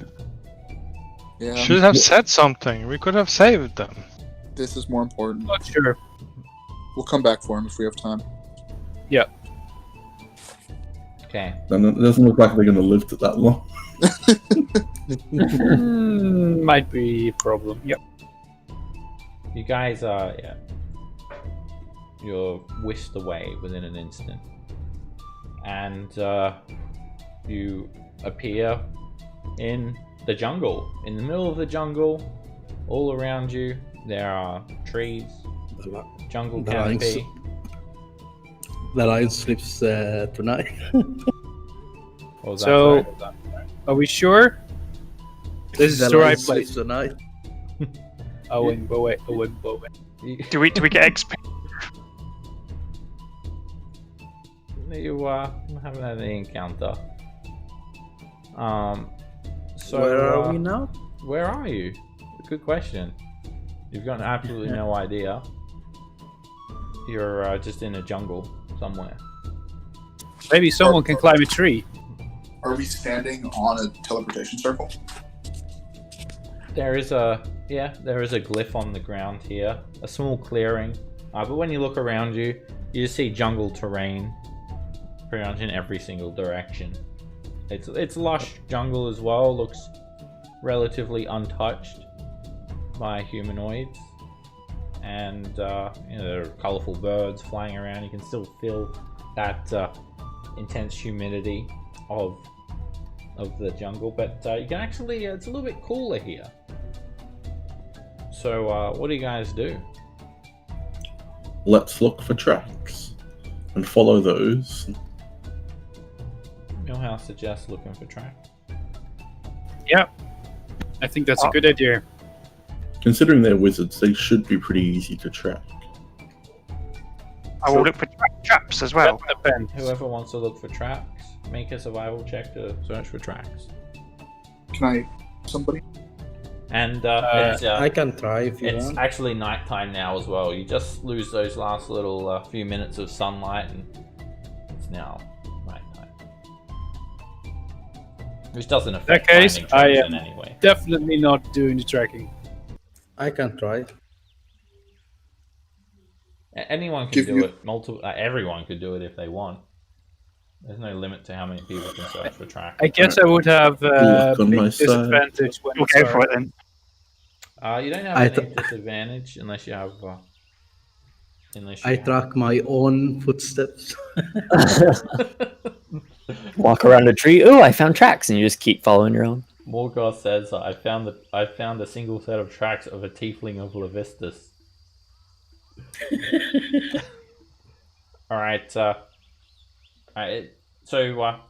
the Red Wizards, they have gone by a couple of days ago. So for every day, it gets a little bit harder to find tracks. But Yazo and Orion, you guys find a large number of tracks. And it would match that configuration of Red Wizards that you'd encountered. 4 Red Wizards, a handful of zombies, a couple of Cholton guards. And they lead off deeper into the jungle. While that's happening, did anyone want to just kind of look around to try and... I mean, you don't have much sunlight left, but you could also make a perception check just to kind of see your surroundings, see what you can hear or see or notice. Okay, I'll do that. You're definitely not seeing a city, that's for sure. There's like no city here. See anything. Alright, Orion, You're on persuasion. you fail to see the insides of your own eyelids. Torrent, you're trying to persuade people to look around, and no one's listening to you. Instead of just looking around yourself. Alright, Yazo. What you see and what you hear are kind of different. Like, you're not going to see as much as what you hear because, it's like dim light, so the perception check for sight are at disadvantage, but for hearing it's still normal. And Yazo, you can ascertain 2 things. One, you can hear the sounds of the ocean, and you can kind of smell a little bit of seawater. So it smells like you're near the ocean. and 2, judging from the way the wind is blowing, you feel like you're actually, and you can actually see a few rocks on the ground. You're actually at like the foothills of a mountain, and then you can smell some sulfur in the air. So it sounds like you're near the ocean and you're near a volcano. Seems like normal things. So I'm going to say there's a volcano over there, and there's an ocean over there. Supposedly you're on this island, and I mean that would match the island: an ocean, a volcano, Oh, yeah. a mountain. So we could be okay. So we could be anywhere really. So Yeah. So yeah, you've picked We up could on be some here tracks. too. There's kind of like a little bit of a path that's being cut through the forest, leading towards the mountain. okay. So what? Can I do? Do you know which side the ocean's coming from? From well, you don't have a compass really, so you can't tell nautical directions. From that direction. It's coming from a direction opposite the mountain. So I mean, it's got to be the volcano, isn't it? So let's just go to the volcano. All right. Well, you found tracks as well. Let's follow Let's the tracks. follow the tracks. Jinx. Okay. You guys follow the tracks. And, yeah, supposedly there's some sort of ancient city here. But, yeah, you're not seeing any ruins, any structures or anything like that. And, alright, you guys are starting to feel Orion. a little bit tired, but you woke up kind of late, so you can kind of go a bit later into the night with your traveling. You know, you're just guided by the tracks basically, and whoever wants to navigate to follow those tracks, can make a survival check with advantage. Yazo and Orion can point them out, and then someone can follow those tracks to try and Hit it, Nim. find where you guys are on the map and try and follow the track. Who wants to do that? You want me to do it? You got Go advantage? for it. Anyone? Well, because I have +6. What? I don't think anybody can beat that. So go ahead. Yeah. 21. It's not my thing. Alright, Nim, you can figure out where you are on the map, firstly. You're here. Aha! You know, do a quick scout around. And you can easily follow these tracks. You follow the tracks through the jungle, and you start to see 2 main routes now. So there seems to be 2 pathways. There's one that leads off to the northeast, and then there's one that seems to lead to what looks like a staircase, just to 200 feet to your north. So you've come to a split in the ways. Dead ahead of you, you can start to see the ruins of a staircase, and then a trail leads around to the northeast, further through the jungle as well. Can I kneel down and take a look at the tracks and see if they, like, or something? They lead to the staircase.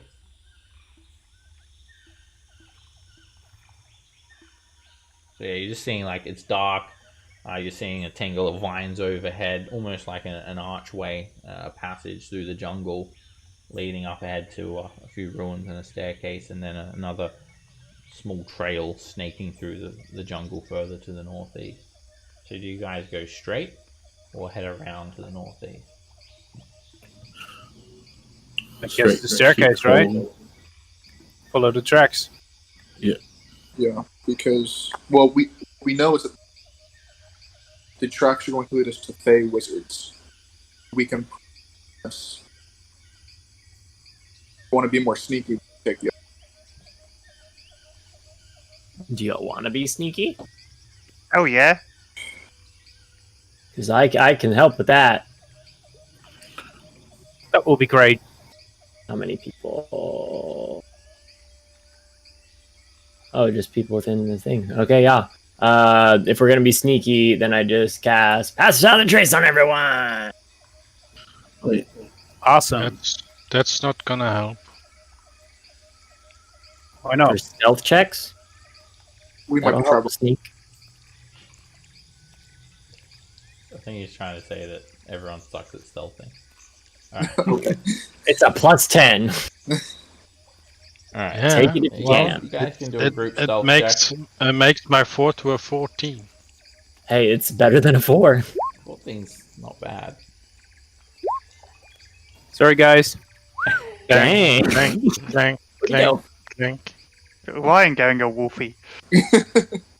Alright, you guys head for the stone staircase, and you head up a couple hundred feet. Yeah, you know, you're expecting to come across a city of some sort, and then all of a sudden the jungle parts, and it reveals the beginnings of a sunken city. You can hear in the distance the sound of water, like a waterfall pouring into a basin. You can smell the scent of molten lava, fire and brimstone in the air, sulfur, and you start to see a ruined building rising like a ghost from the floor of a misty basin. A couple of birds dart overhead, and you found Onu.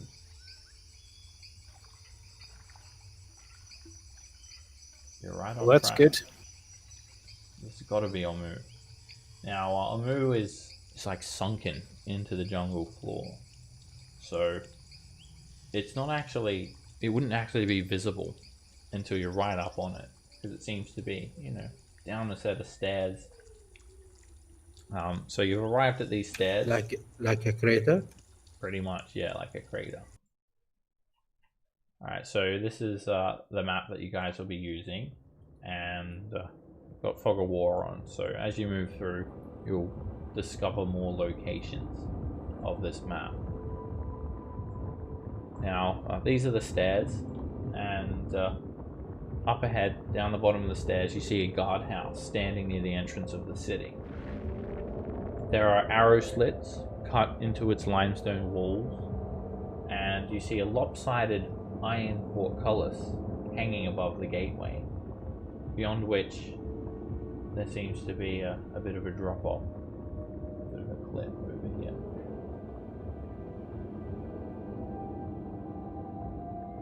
How's everybody feeling? I'm fine. Good for a fight or two? Always ready. Let's do this. Let's go check that guardhouse out.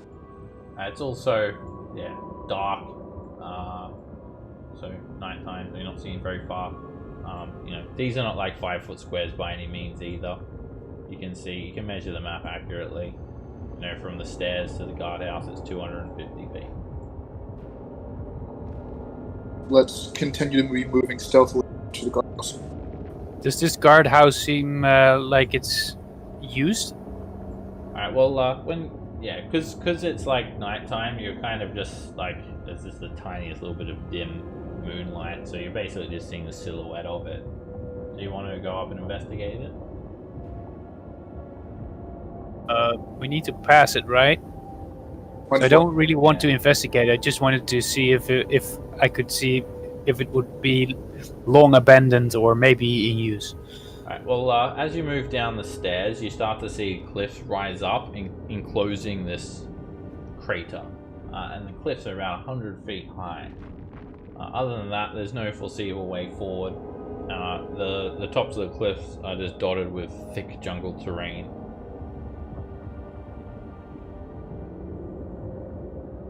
So you're heading up to investigate?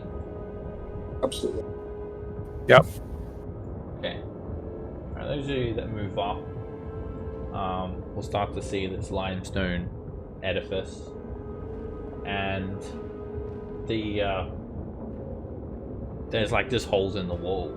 Much of the interior is collapsed into rubble. You can see creepers clinging to the walls, and high grasses sprouting between the flagstones amid evidence of a long dead campfire. So yeah, you're seeing like rubble, the wall's got a hole in it, there's a couple of burnt out campfires here and there. The tiles on the ground are cracked and overgrown with grasses that are, you know, pushing the tiles up from the ground, and it's like a little bit of a shelter. This might be a good place that you guys may want to consider camping tonight. You still got many hours of go left in you guys, but you do notice that one wall is covered with graffiti. Some of the words are painted and others are etched. Ooh. Can I read it? Read them? Yeah, it's Wait. all written in common. Quick question. Was Ragda in the hut? No Ragdoll. She was last being carried. To the best of our knowledge before. Shit.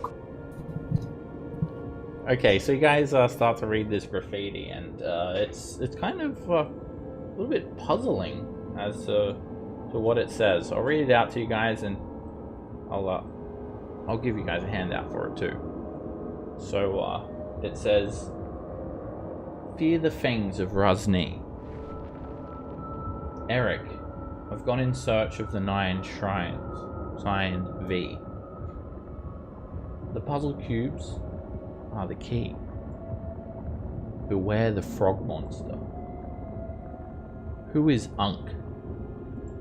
All hail the king of feathers. The snakes are not what they seem.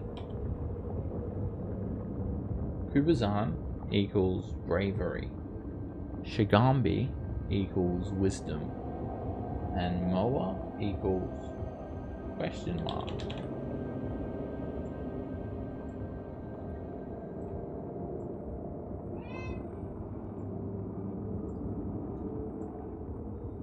I'll make a new folder called Omu, basically, and I'll put it in the party folder, and any information like this that you find will go in there. Thanks. Find it there in the party folder.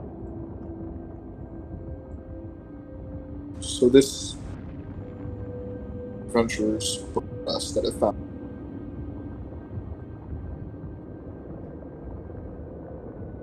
I will. Let me see if I have.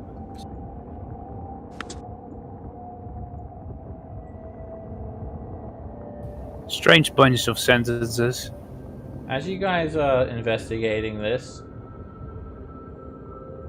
you hear a little bit of noise from atop the cliffs. Not everyone does, though. Morgoth, Orion. You guys hear some movement. Something moving around around here, top of the cliff in the shrubbery. Some shuffling. Don't get what these things mean. Guys, I heard something. What? Heads up. Where? Top of the cliff.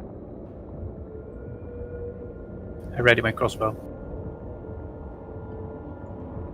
You guys look up, and without any sort of light source, you can't even see the top of the cliff really. Just seeing the cliff rise up, and then it's dark. It's nighttime. Let's get in the guardhouse for cover. I'm already in, I think.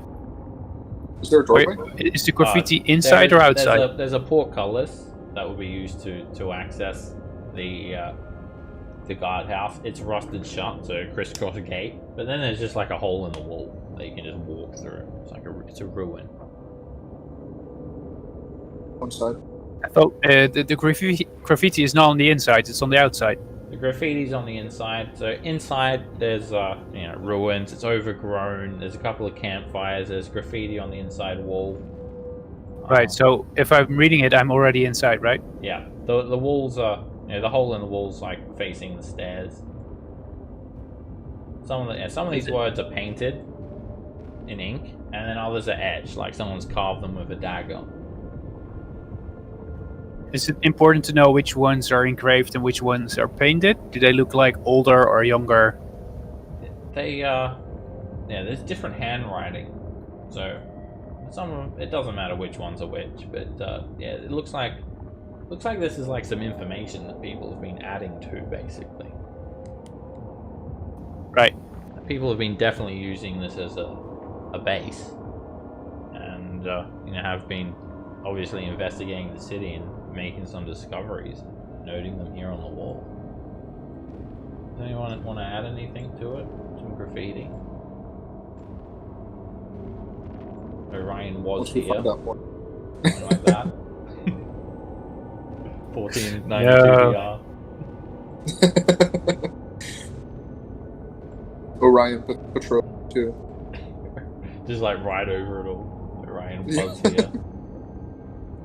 Alright, so up ahead you can start to see a bit of a drop off as well. Definitely gonna have to do some planning to get down this little cliff. So what do you guys do? You're not really tired. You're only at the very entrance of this city. I want to see who's on top of what's going on top of this cliff. Somebody come with me and we'll go. I will come with you. I can't see much though. I'll start walking up the stairs again to try to get to the top of this cliff.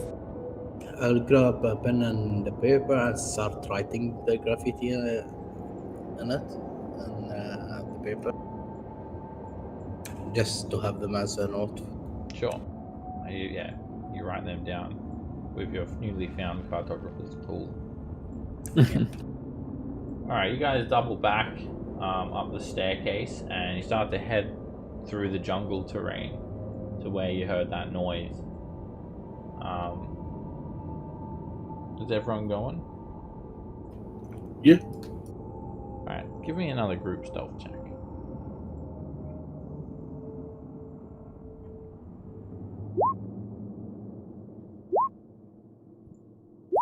That's much better. Good job, team.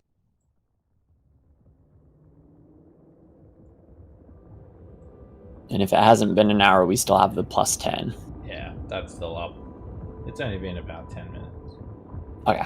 Alright, you guys move quietly I'm invisible. up through the jungle. And, yeah, no one's going to be hearing your approach. So you head up towards where you hear the noise. And then suddenly a massive snake, 20 feet long, just kind of slithers in front of you guys, rustling through all the jungle terrain and just kind of slithering on by. The snakes are not thirsty.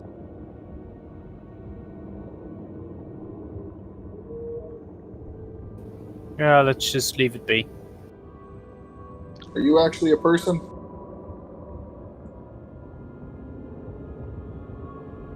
Okay. It's a snake. It's a colorful green snake. Looks poisonous. Is it though? Let's keep our distance, I guess. Maybe Oh, you the mean snakes, have been a person maybe that the has snakes have some, transformed into a snake? maybe the connection to T. You're smart. You must be the leader. Well, I'm sure It's some just would a argue snake. that. That's fair. Let's keep it. Okay. Alright, you guys double back down. Yeah, just a snake rustling in the jungle. Alright, you head back down to the guardhouse. And yeah, you can see a 40-foot drop just leading further down into this depression. And there's actually a rope ladder. Someone set up a rope ladder with pittons and rope, so you guys could scale down fairly easily. I'll go and check if it's still sturdy enough. Make an investigation check.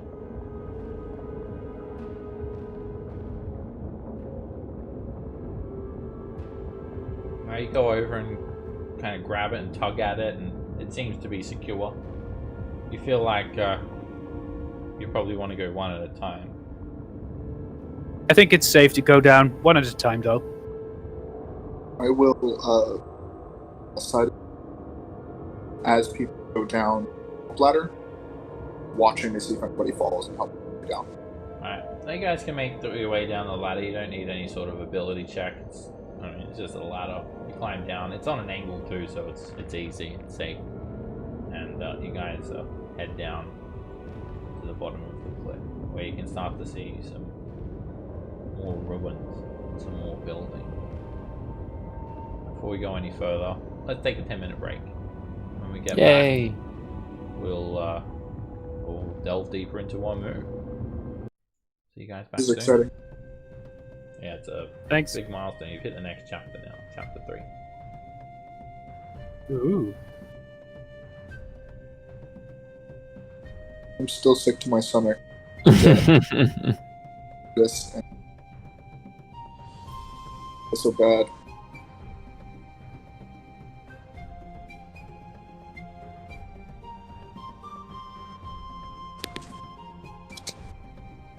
I do wonder what happened to these other guys that were chasing the red wizards. I mean, she said we didn't have to worry about them anymore, but you never know what's happened.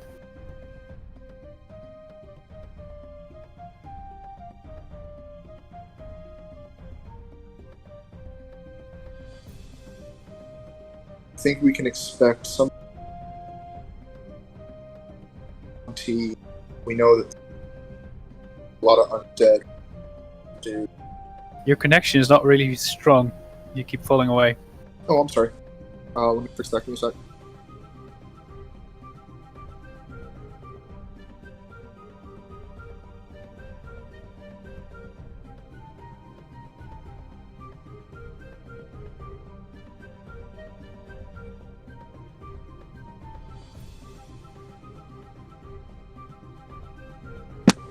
Hey, is my connection better? Seems to be. Sweet.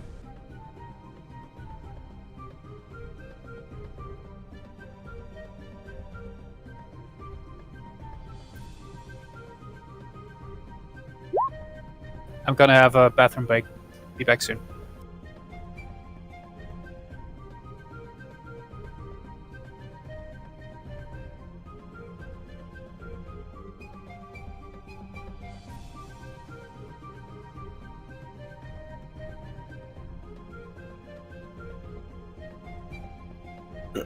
I didn't know you were so cold-hearted to leave friends and allies back there like that. Who are you talking to? Orion, Oh. which I think he's going to do stuff. Because I didn't know the guy in the cage.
I'm back.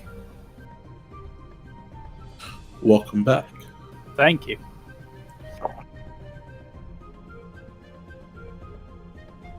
Very excited to see what's down there.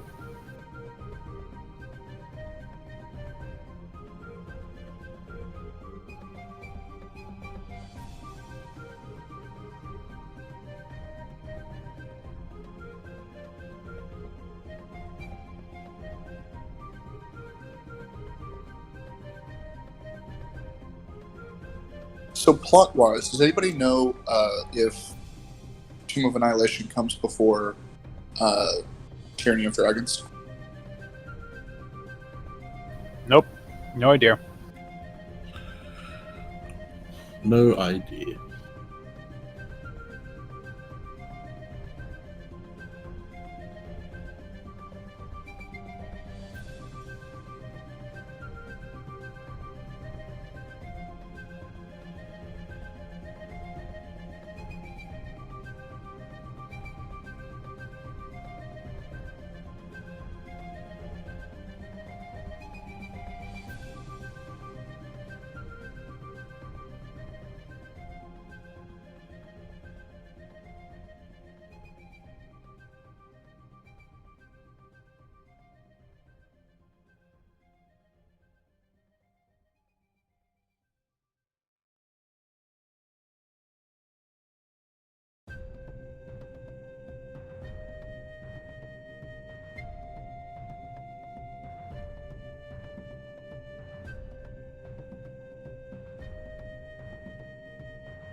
That's a very interesting skill, Orion. Sorry, I didn't mean to post it. I was trying to look at it. Well, you did. Oh, okay. No, you're good. Yeah.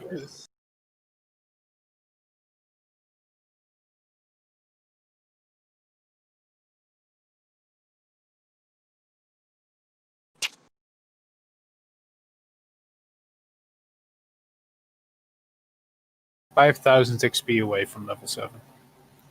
I'm not sure what level we're going to need to finish this quest.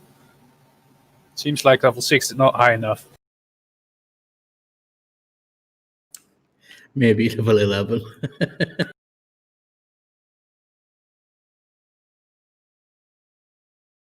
Maybe we are just that good.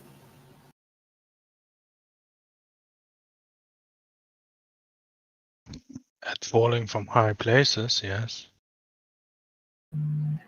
Yep.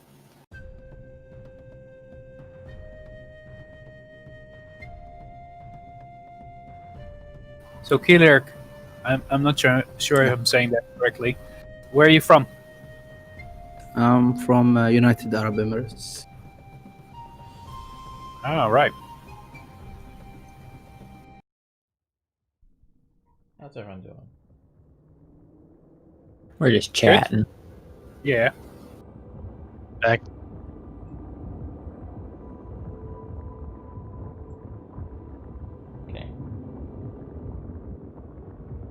So what time is it for you now, Killer?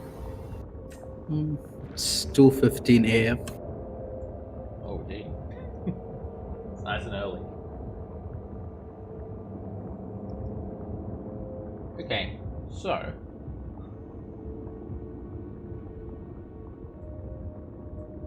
let's continue. Alright, so you guys have just started climbing down this rope ladder.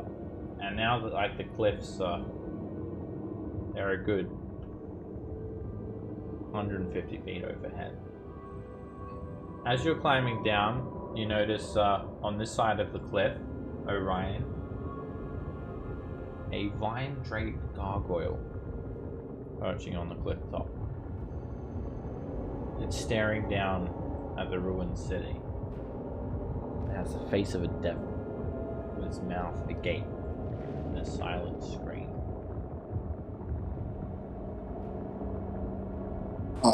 I poke it. It's like it's up on the cliff. You Oh. can kind of just see the silhouette of it in the moonlight, peering down at you. Like on top of the cliff that we're climbing down? On top of the outer cliff. Oh, gotcha. Is it like motionless? Yeah, it's like a ruined stone statue of a gargoyle, but it has a devil's face. And yeah, it looks like it's kind of leering down at you. It's hard to make out detail because it's so dark here. Can I climb up to it? Sure.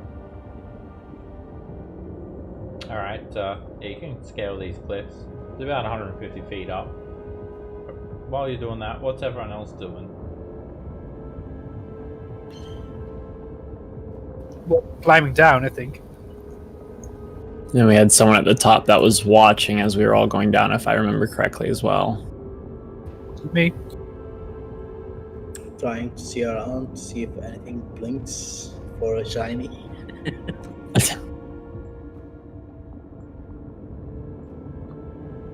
Okay.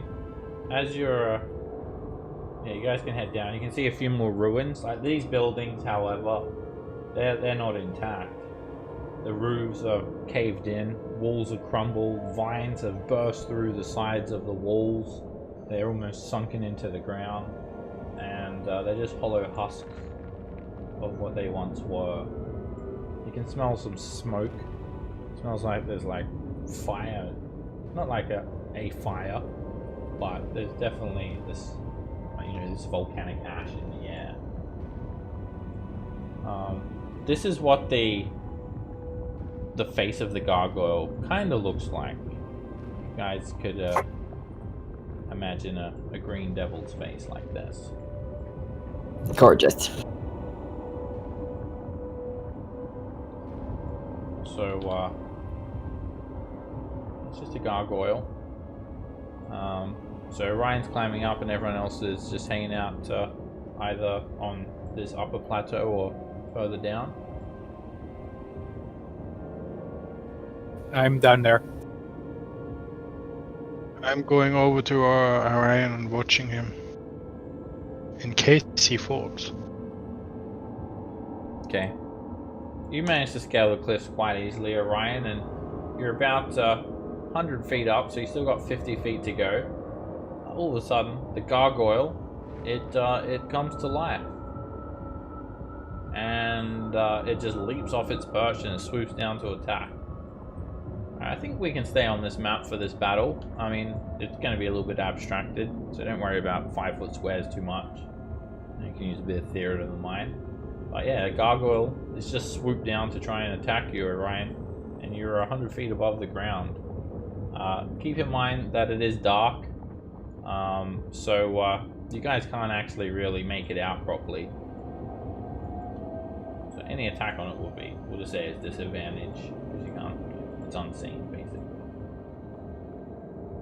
So Nim, you're up first. You can basically just see this visage, like a silhouette of like a bat-like creature leaping off this cliff overhead, backdropped by the moon and whatnot. And it's about 100 feet roughly, you said, right? It's actually If I were to best guess, kind of thing. it's 150 feet above you from the top of this tall cliff around here. Well then I will, just because it's dark and all that, I'm going to hold a spell. And I'm going to cast Fairy Fire on it if it gets within 60 feet of me. Okay. Alright, you cast a spell and hold on to it, getting ready to unleash it if it comes into range. Yes. And that'll be my turn. Orion. It is 50 feet above me. Yeah. I will dash downward to climb 80 feet down the cliff. Okay. Yeah, that's it. Alright, when you start retreating, the gargoyle just kind of does like a lap around and then perches back onto the cliff top. And just becomes inanimate again. Unfortunately, Nymph, your magic will just get unleashed. Unless you wanted a Fairy Fire. Everyone else. It's a level 1, I don't mind. I can let it fade out. Just Wait, so you could Fairy Fire Millhouse, for example. Alright, no, just messing with you. Alright, something else that you noticed was a little bit disturbing as well, Ryan, for the brief moment that you're up there. That's not the only gargoyle. There was another one, about 100 feet further along the cliff. And as you guys start to look around, they're everywhere. Every 100 feet or so. Gargoyle, gargoyle, gargoyle. It's very hard to make them out in the moonlight. But, you know, you can vaguely see their silhouettes every 100 feet on top of the cliffs, all around the city. These are the ones that attack Kirsabal. Yes. Does that seem true, Seb? Yeah, yep. Do they... They were from Omu. That's what you were told by your wife to be. Okay. So, Right. yeah, they look exactly the same. Now, as you guys explore the city, you can you'll see a number of ruins. You can feel free to investigate any of them, and I'll let you know what you find in them. Feel free to mark on the map if you've searched one out. To get around this map, I mean, it's a basin. It's densely packed with ruined villas and overgrown courtyards and buildings. They're all made from limestone. There are these thick, broadleaf vines engulfing the structures. You'll go about 200 feet every 5 minutes. I'll search this one where I am now. Did someone want to do some mapping as well? Like Someone the has got city those down? tools. Someone has those tools, right? I think it was Morgos that had the cartographer's Oh, tools. Yeah, I do. Yeah, if you want, someone can make a map. It will slow you down, but you'll have an accurate map of where you've been and whatnot. So, to get 400 feet, it takes you 5 minutes. So, for example, you've moved about 600 feet. So, it'll take you guys about 15 minutes to get from the stairs to where you guys are now, just as a rough gauge. might be helpful. Clearing a building as well. I'll start making maps. Clearing a building will also take about 30 minutes. So we'll be taking like an hour by hour approach to this exploration. I'll be keeping track of that. You've got about 4 hours left till you guys need to sleep. Maybe the map making could be something we do when it's light. Either way. Again? Either way, basically what happens is when you're making a map, you have to move slower, right? So basically slow pace, and you won't be able to contribute your passive perception to any surprise attacks. So you'd be automatically surprised because you're not really aware of your surroundings. You're more just looking at you're making your map.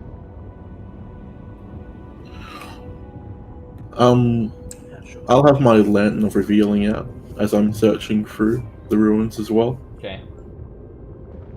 We'll reveal any invisible creatures and let out a nice glow of light. Did anyone want to dedicate themselves to making that map? Sure. Fine. Alright, you don't have to make a map. Alright, you guys can feel free to like write on this map as well if you need to make notes and things like that. You can, if you go through a building, you could put an X through it if you want, or however you want to do it, a tick, or you could make an X like that. You searched it, so you know which ones you've searched and whatnot. Alright, so you guys. Well, let's search the first one. Searching this building. It takes about 30 minutes to clear, and Millhouse is leading the search. So Millhouse, roll a D100.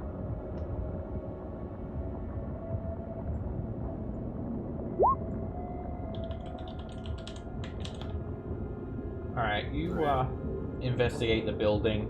You know, it's like a hollow interior, vines and creepers all over the walls. You can imagine what it looks like. It's obviously been here for hundreds of years, or at least 50 to your knowledge. And let me see what you're gonna find. Let's call this area Area 51. Alright, as you're exploring the building, I want everyone to roll me a D100. Woo!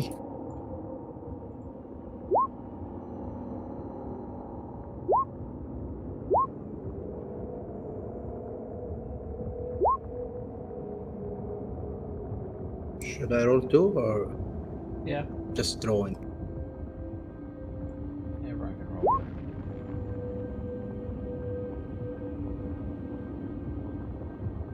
Alright, Yazo, I need you to make me a dexterity saving throw.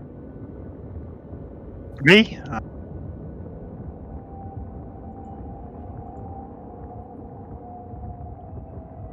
Alright, as you're investigating the ruins, all of a sudden, the floor collapses. It gives way. There's a sinkhole. And you quickly jump back and avoid falling down a 20-foot deep ditch in the ground. Okay, I'll go around it then. Right, you will actually see what looks like a sunken cellar 20 feet below you into a lower level. And there's another area to explore the cellar now. And whoever wants to explore that cellar can roll a D100.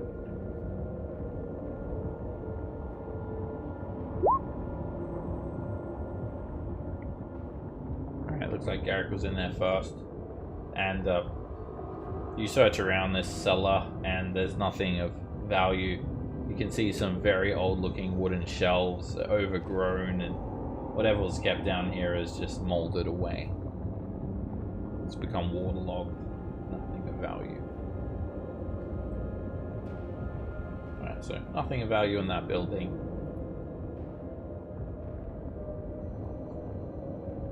And yeah, you just keep moving out further into the, you know, you see other buildings, some large, some small. Can we search this building? Sure. You want to lead that search, Orion? Yep. Right. Roll a D100. I'll draw a line on the buildings you've been through. There you go. Alright, you search through this building, Orion, and you find that there are a variety of strange fungi growing on the walls.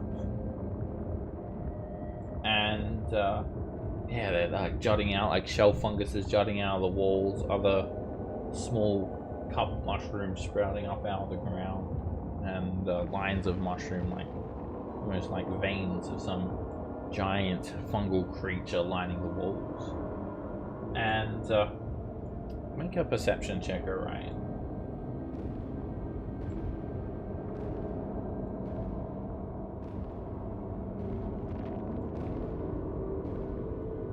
Alright, you take a close look and you realize that hidden amongst the fungus is a creature.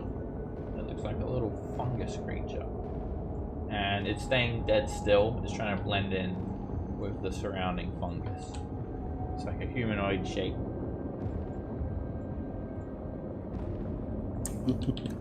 Hey, what's going on? You there? Alright, you call out to it, and it's a veggie pygmy. It doesn't have that mushroom dog with it. I mean, What's that? A Vegemite. Is it armed? It's very hard to make out where its arms are, let alone if it has a spear or something like that. Like you can see in the handout. It does not move. It looks like just a patch of dark mold. You're surprised to actually see it. And it just stays dead still. I poke it. When you poke it, it makes a noise. And it quickly comes off the wall. And you do notice it doesn't have a weapon. And it darts for a crack in the wall, trying to run away. I let it. It runs off, like flees, scared of you. So the crack in the wall leads just to the outside, right? So it's not leading to another room or... Yeah, it runs off deeper into the city. I think Garrett's going to slay it. He's going after it. You guys want to chase it? I'm just following and see where it goes. Okay, it's pretty quick. It's not going to outrun you guys though. You're definitely able to catch up with it. And I'll reveal the area that it takes you to. Alright, you start to see what looks like a catwalk. It's at a stone steps and a very long promenade leading out to the city proper to the north. More buildings, some of them have these broken glass domes and whatnot. And you see another small building meandering through the cliffs around here. And then all of a sudden you just like hate, just intense hate. And you see these. So we're done with this building, guys? Okay. Looks like it. Everyone's running off. Oh, jeez. You see these tumble down ruins clinging to the lip of a rift overlooking a lake of bubbling lava. It actually has a bit of a dull glow, and so it's somewhat illuminated. And you guys notice there are many more of these veggie pygmies. There's wow, okay. I I was just gonna say, don't jump, we wanna be friends, but... Alright, there's a stone bridge spanning the rift, leading to a small, jutting piece of rock just peering up over the lava as if the outer areas of the ground has been eaten away by time. And, keep in mind that it's taken you about 15 minutes to run this distance. Veggie Pygmy's a little bit ahead of you guys. And when you get to this first building, you notice that the Veggie Pygmy's already gone to this tribe of them. Up here. Alright, they're all standing on top of this rift. And in the center of them, they have a grung, this little frog creature. Look at it. Oh, he is cute. Okay, beware of the frog monster. Now, this frog monster is surrounded by the Veggie Pygmies. Well, it's not a frog monster, it's a grung. Some of the party members have encountered it before. Anyway, it's tied up. It is bound with vines, it's restrained, and it's struggling. The Veggie Pygmies encircle it, and they're performing some sort of strange ritualistic dance. And they're pushing it towards the edge of the cliff. That Veggie Pygmy has already met the rest of the tribe and is like kind of yelling out. So what do you guys do? They look like they're about to like throw it off the cliff or sacrifice it in some way. Let it happen. Oh, Definitely an option. No, not gonna happen. Save it. Not I on mean, my Nim- watch. Nim, can you speak to plants? I don't think I can today. Let me check. You got I this, can't Derek. today. Not Get in today. If we can get some sleep, I can. Well, Yeah, let's just wait until tomorrow, and then maybe we can save it tomorrow. that thing will be dead by tomorrow. Really? I Yes, cast a 100%. fireball, try to avoid the frog, and hit the others. I cast comprehend languages. Okay. What you doing? Alright, they stop what they're doing and they leave the grung. They've obviously spotted you guys from a distance away, and they can see your light sources and whatnot. And one of them's already speaking to the other. You can start to hear them call out now to themselves. There's about 10 of them, and one of them jumps on the back of one of these mushroom dog creatures. And they're saying, intruders, protect Chief Yob, dispose of them. And as they're doing this, they just leave the grung where it is, and then they rush over towards you guys, kind of darting into between some ruins. Okay, I can't stop them with at the bridge. You guys they're already on the other side of the bridge by the time you guys get there. Okay. Yeah. That just to get from that ruin where you were to where you are, it took you 10 minutes just to run that far. So yeah, by the time like you guys are probably on this side of the building. Oh, there's some ruins here. You're probably about this side of the ruins. You can see these tiny little ruins here, and that's where they've scattered around these ruins, and they kind of lying in wait. Can I, instead of dashing one turn, prepare my what's it called, sacred weapon? Yeah, and be you a bit can more do behind? that. You can do it. Get a sacred weapon up. It's gonna take you guys about a minute to get to those ruins. It's only about 50 feet away. You are trudging through some difficult terrain. It's not going to take you too long. So yeah, they've run to the ruins, to take cover and whatnot. Left the grung up there. So what do you guys do? Move into the ruins to confront them, or go around? Or... If we can get to the bridge without like tramping over them, that'd be nice. No, I tried to get to the ground. Okay. I'm just waiting to see what Garrick does. Are you guys going to try and navigate around the Betty Pygmy?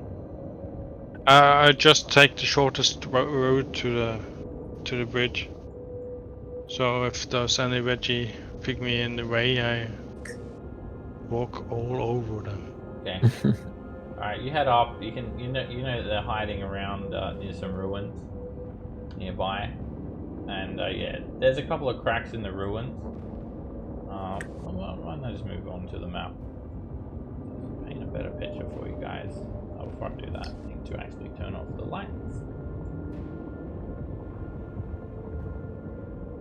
Okay, so there's some ruins around here. You can see the flagstones have been uprooted by plants and whatnot. It's very dark.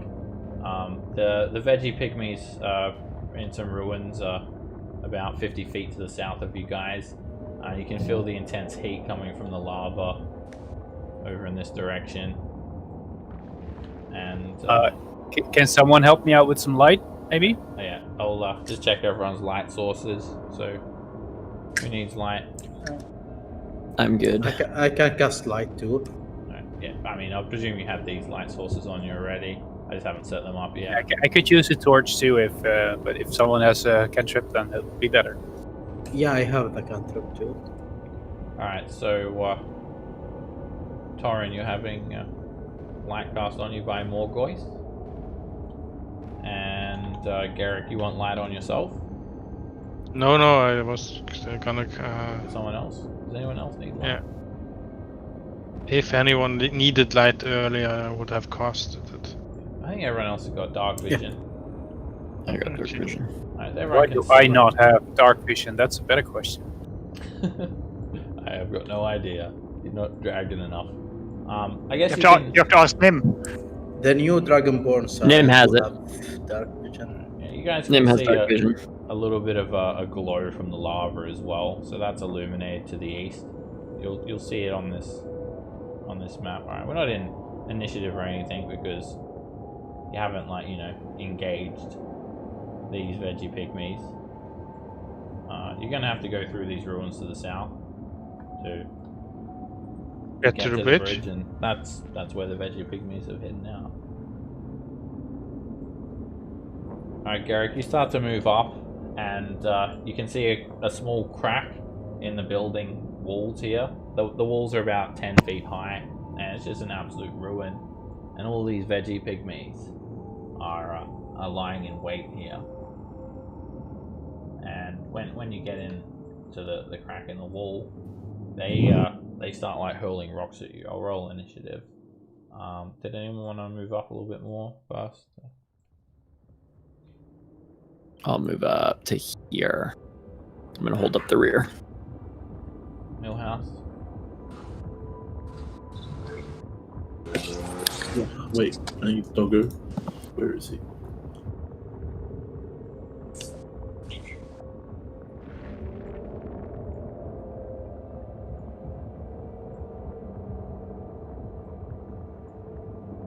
Okay, get everyone else in initiative.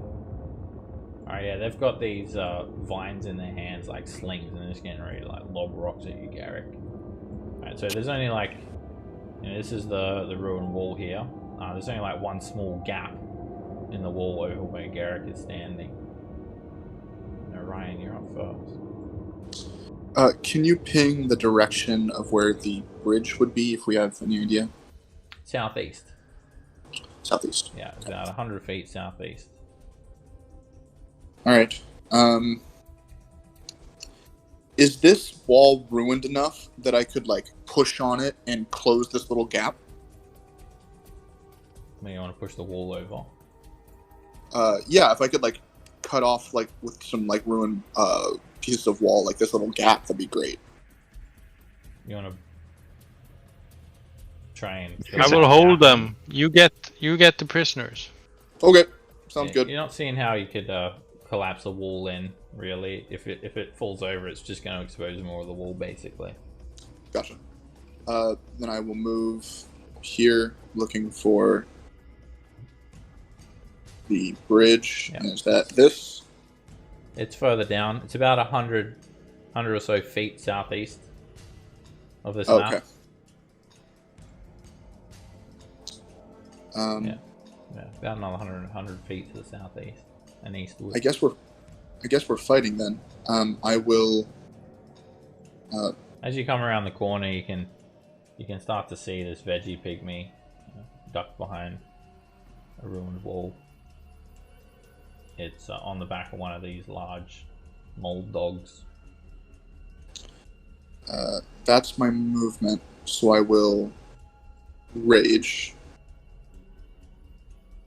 and grow my super immersive werewolf tail, and I will attack this thing on its the thing on its back. Don't be worried, Mukus. He does this all the time. And I will, of course, do it reckless.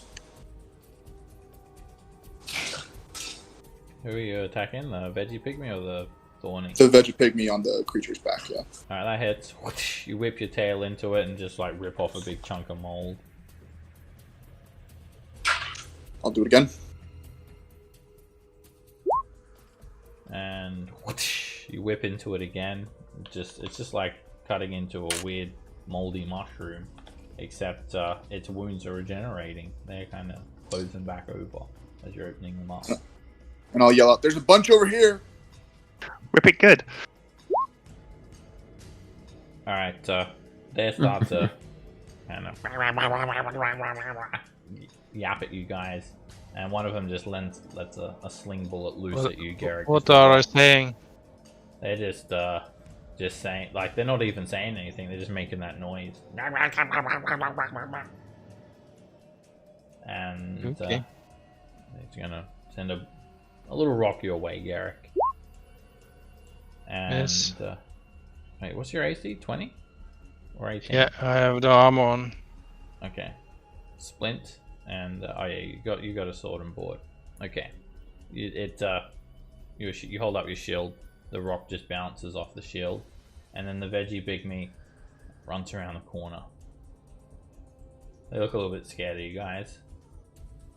Yazo. So that's 15. Right, head into this ruin. It's walled. There's a few veggie pygmies in front of you. There's some more around the corner to your right. So I've been in the middle of the Millhouse's fireballs before. 20, 25. I'm going to dodge. Okay. Thorin, sorry. I will follow around the corner. I think I can get up to here, right?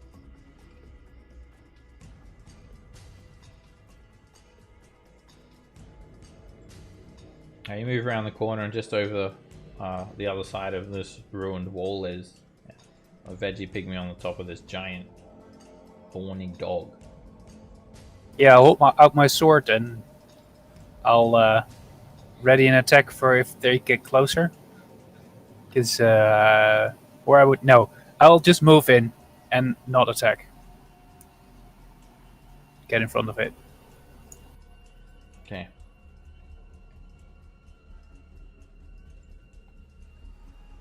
Be brave and stuff. And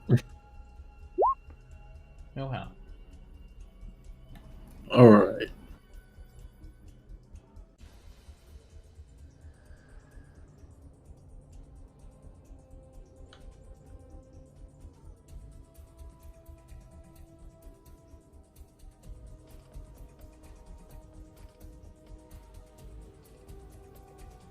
Well,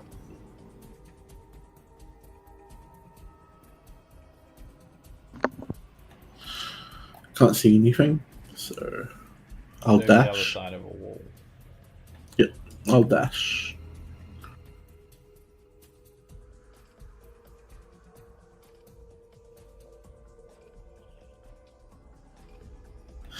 Yes, I will stop right here. No, I'm just dancing in a room of vegetables. Okay. Yeah, you come around the corner. This thing's just up against the wall. So, and Sonicu will come here.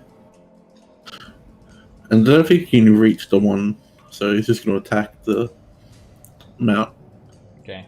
Attacks the giant spore dog, and he completely misses. He gets all tripped up.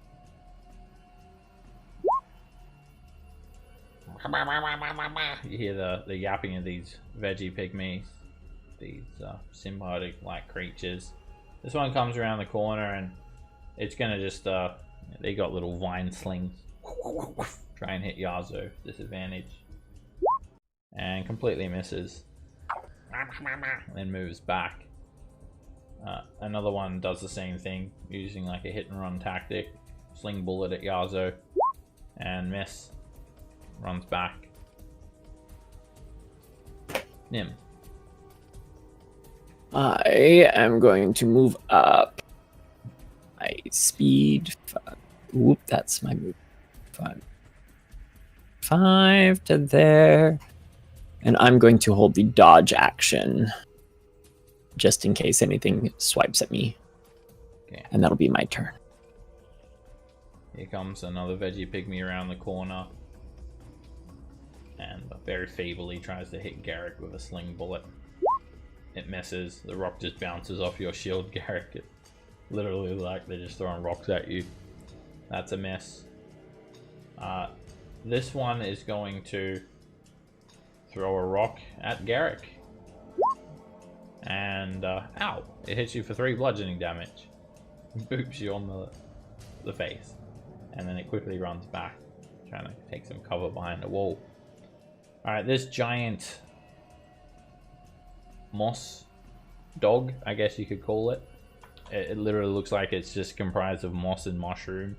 But it has these 4 purple eyes and all these long purple appendages coming out of its mouth. And being ridden by Yorb, apparently. And it's gonna just try and bite Mitaru Soniku back. Rawr. Opens up its mouth and chomps. And chomps Mitaru Soniku for 6 piercing. And ends its turn.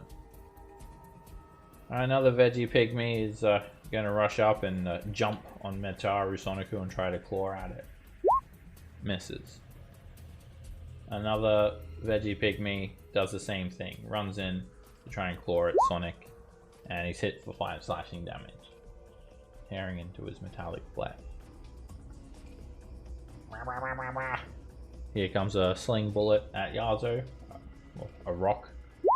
And that misses. The rock just hits the wall. More guys. Okay, I will move here.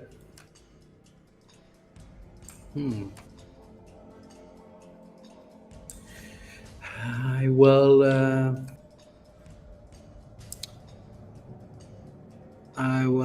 Eldritch Blast. The one with the crown. Okay, yeah, that's the leader. Yeah. Alright, you hold your hand out. Ooh. And first beam hits. And it For one. just glances the veggie pygmy boss, taking off a tiny little shard of Second. moldy flesh. And second one is a direct hit. For 12. You cut a hole through the veggie pygmy, just cylindrical hole cut straight through it, and it just it's dead. And that's my turn for now. I did hit you with a You rock. can clearly see a hole straight through it in the wall behind the other side of the wall. Alright, EOT. End of turn. Oh yeah, I forgot about it. It comes back to life. That hole that you just cut through it heals up, and it gets back up. Does I'm not sorry, die. guys. My next turn, I will end them. Yeah, this thing regenerates, and as a knee-jerk reaction, it just it lets out a cloud of toxic spores that covers everyone in a 15-foot radius. It doesn't go. Oh, it does. It spreads around corners, actually. So yeah, it's pretty big, 15-foot radius. And yeah, when you hit by these spores, it affects you guys immediately. So it's going to hit Garrick, Millhouse, Orion, Torrin, Morgoth, Mataru Sonic, but I think he's immune to poison. Everyone in that cloud make a Constitution saving throw. Goes over the walls, through all the cracks around corners.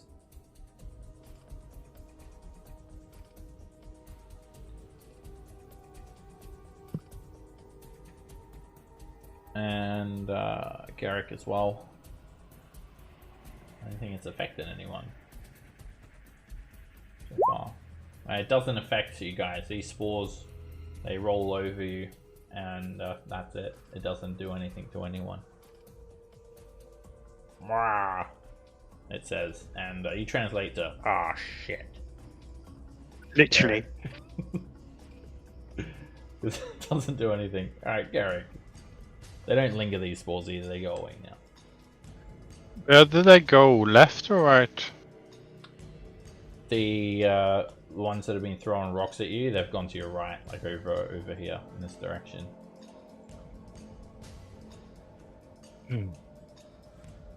I'm thinking to do something dangerous my next turn. Okay. Oh, there's the gap. You're standing at that gap, Garrick. So if you wanted to go through there, you would have to move south 1 square. That's where you're trying to go. Tell you what, Garrick's a madhouse. I like him. Yeah, you head through the crack, and yeah, you can start to see them. They've all been taking refuge behind this wall over in this direction.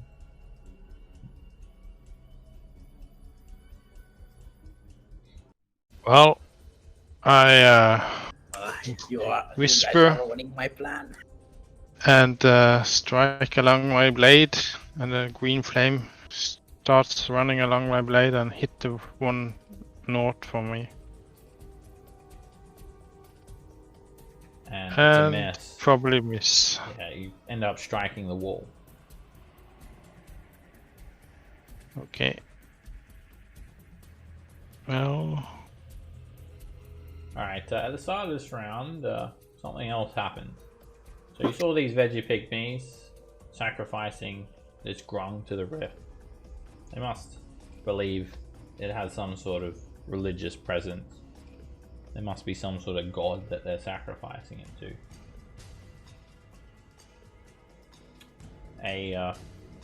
Holy A shit. large head appears atop the cliff at the top of this ridge, and with lava dripping off his full plate, there is an 18-foot tall giant with fiery red hair, a massive greatsword, and he's scaling the cliff with ease with one arm. And he just pokes his head up to see what's going on. A fire giant.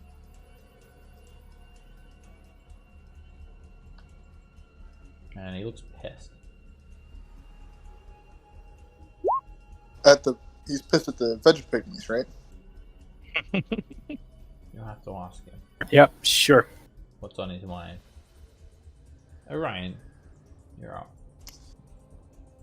Do I believe this fire giant means us harm? They define harm. From what you know about fire giants, is they're slavers. Yeah, that probably doesn't want to hurt you. Would probably rather incapacitate you and then keep you as a slave. Great. Which would probably, I guess that would hurt. But yeah, you feel like these things, they're notoriously evil slavers. Well, I don't see these veggie pygmies as... They're annoying, but I don't see them as super dangerous. So I will shift as a bonus action. Let me do the thing, sorry. For the temp HP. And then I'm gonna run into melee with it. You're gonna run up to the edge of the lava rift. So, Is this the edge of the, like this here? Or is this this square the here. edge? you can already feel the heat from where you are. It's about 100-foot drop down to the lava as well. Take a look at this fire giant. It has a gauntleted hand, and the hand is bigger than you, Orion. You could just imagine this thing grabbing you and throwing you into the lava. How big is his claws? Are you seeing the red flags here, buddy? Yeah, no, I got it. Do you want to go to the Just to cliff? make sure. Fiery giant. Just wanted to make sure. I hope you didn't get these will- red flags. Attack the leader of the veggie pygmies then, and get ready for this giant to attack us. I will do it normally this time, not recklessly.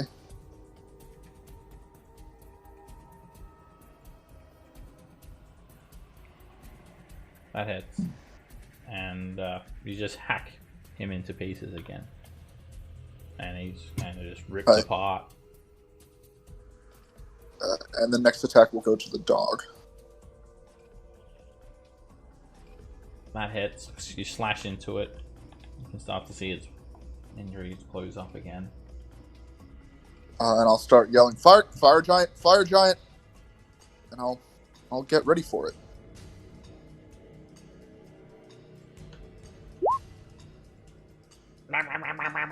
A veggie pygmy just runs up to you, Garrick, and they're just kind of saying now, "Protect the king! Protect the king!"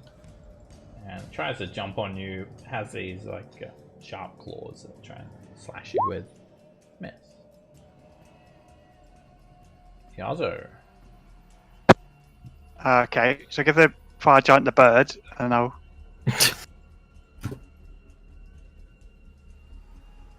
This is how you green flame blade.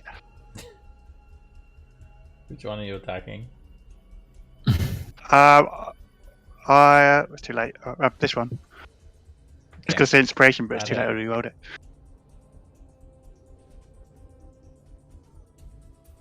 I pierce into the veggie pygmy, and the fire just really erupts and splashes onto the one next to it. This one that has the fire splashed onto it screams, and the one that you hit, it burns down into nothing. There's nothing left to regenerate. Now disengage. Torrent. So I'll start attacking the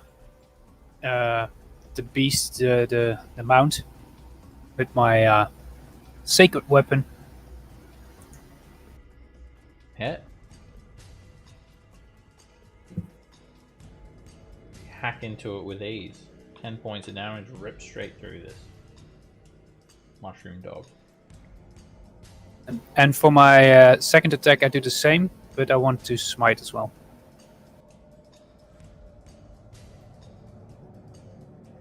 It's a mess. The longsword Okay. knocked back. I can still choose not to smite, right? I have to hit first. Yeah.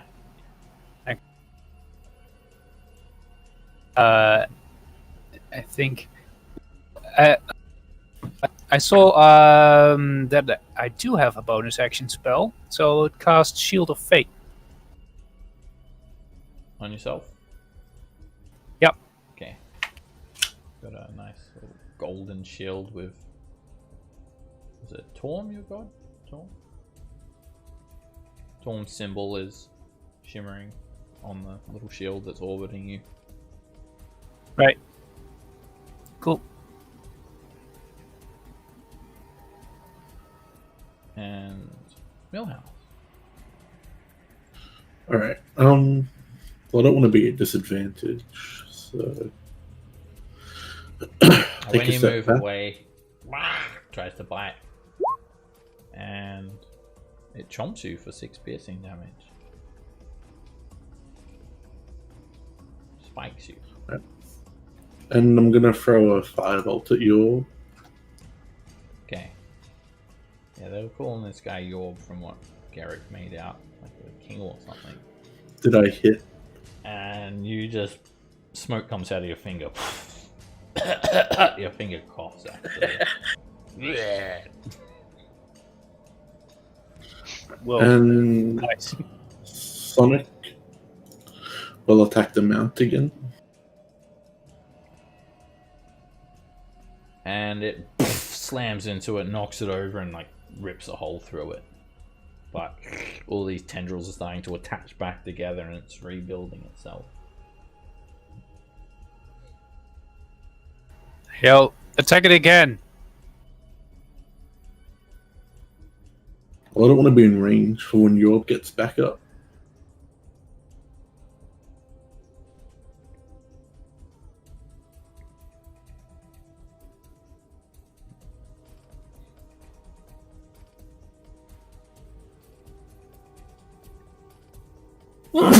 Excuse me.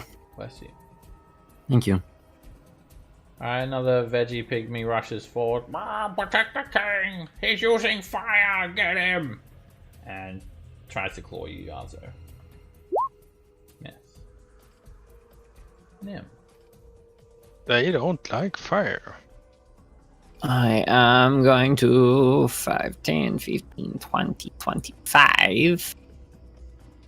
I'm going to hold dodge again. And I will end my turn. Another Not veggie attack. pygmy Yes, yet. rushes forward. And just tries to claw you, Garrick. Yeah. One of them stays back and lets a sling bullet loose at Yazo. And just it flies off randomly over everyone's head. Alright, this creature regenerates. The tendrils of fungus attach back together and it stands back up. And it's going to try and bite Mataru Soniku. Miss. This veggie pygmy claws at Mataru Soniku. And it's hit for 3 damage. This one does the same thing. It misses. This one is going to try and claw at you, Garrick. Miss. More goals. Look behind me at this giant on the edge. I see it set, right? Yeah. It's got half I'll be cover. like, I'll point at it and I'll say, darkness. And we'll cast darkness. Alright, where do you want to put that? And it doesn't take a slot because it's a ratio. Okay. Yeah, so like to cover like There's a template for it. I'll give it to you. You can move it around. So the area will be heavily obscured. Do you have wait, are you bard or warlock? I'm a bard, but I'm a tiefling. Okay. Alright, you won't be able to see in the darkness, vice versa. But yeah, you have control. of it. So like around here, Okay. just so it can't see anything. Okay. And I will move around here. And does anyone look hurt? Garrick, a little bit. You wouldn't be able to do a healing word anyway. 'Cause you have It's it. not necessary. Oh yeah. Orion is about to be very hurt. Alright, the Veggie Pygmy King. Tendrils of fungus start to mold together and repairs his injuries, and he's back up. And he's angry. He actually has a spear. It's actually made of fungus, and he tries to poke Mataru Sonic with the spear. Miss, and it will attack again. And he hits it for 5 piercing damage. Garrick. Well, this isn't working. I sheath my sword and manifest a shadow blade. Okay. It's all dim light here, so you'll have advantage. I will attack with that shadow blade. Which one? With the green flame blade. You got 4 So- targets to choose from. I will take the one That's a direct hit. closest to Yasu.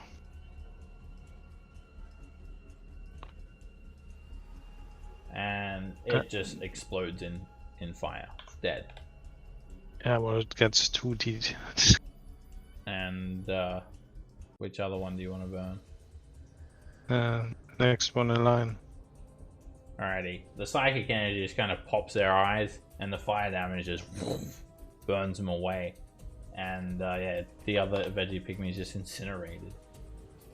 The fire burns them away, so there's nothing left. Guys, I think we need to use fire. And that's me. I'll get right on that. I think Knights for the Terrors. you're actually missing some damage there too, Garrick. Should be a 2d8 psychic. Yeah, 1d8 didn't think it fire. was necessary because Yeah, you said It I was dead burned anyway. well. Alright, this fire giant, it yells out in giant, Mog, which pretty much just means bad. And it continues climbing up. You guys can't see so- it at this stage. So he said bad or what? Yeah. Well, because I now I don't have comprehend. No, comprehend language isn't a No, it's not concentration spell. concentration. It's 1 hour, not So, okay. concentration. Okay, I so speak it's German still too. going. Yeah, it's just like bad. Mog Morg and Matt. Matt's good. Morg is bad. So it says bad. And you can't say it. I say Mog. And I'm mocking it. It just yells out, "You have angered King Snur." All the while, it's in complete darkness.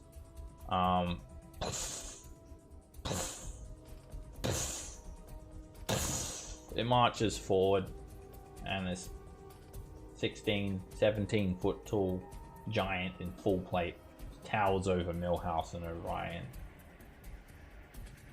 "King Snur demand sacrifice," he says.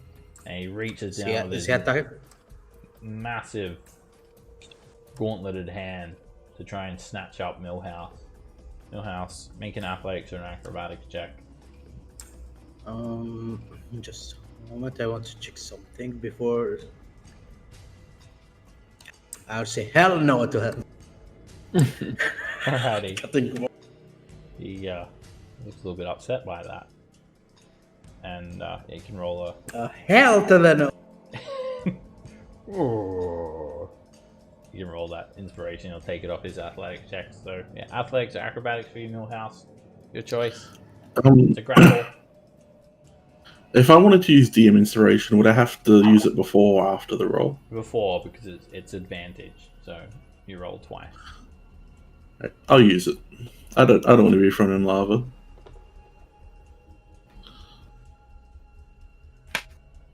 And Millhouse really doesn't want to be thrown in lava. roll your inspiration dice more, guys. This will come off his athletics check. It's at level 628, right? Yes. And he looks really upset. I really did not want to be thrown. You've sapped his confidence. But the king demands it, he says, and he looks really upset. I don't care. And he ends his turn. Orion. Unless they can give me shinies. My mistake. No problem. Alright, so he's obviously trying to grab you guys. It's supposed to be some sort of sacrifice happening here. I'll say in giant, is it cool if we sacrifice the plant things? No. I'll attack. You will be the sacrifice. I kind of object to that. I'm going to attack him, yeah. Looking a bit silly, giant. He just chuckled when he tried to attack him. Ha ha ha! Little creature, hurt me? Ha ha ha! Let's do it reckless. Oh no. And you slash him across his leg in a gap between his greave and his boot. 10 damage. Ha ha ha. It is considered a magic weapon, if that makes a difference. He doesn't seem resistant. He's just so big that 10 damage is like a scratch. Sure. Didn't need a reckless, it's a giant. That hits. Another scratch for 5 damage. Then I'll move a little bit to make it harder for him to...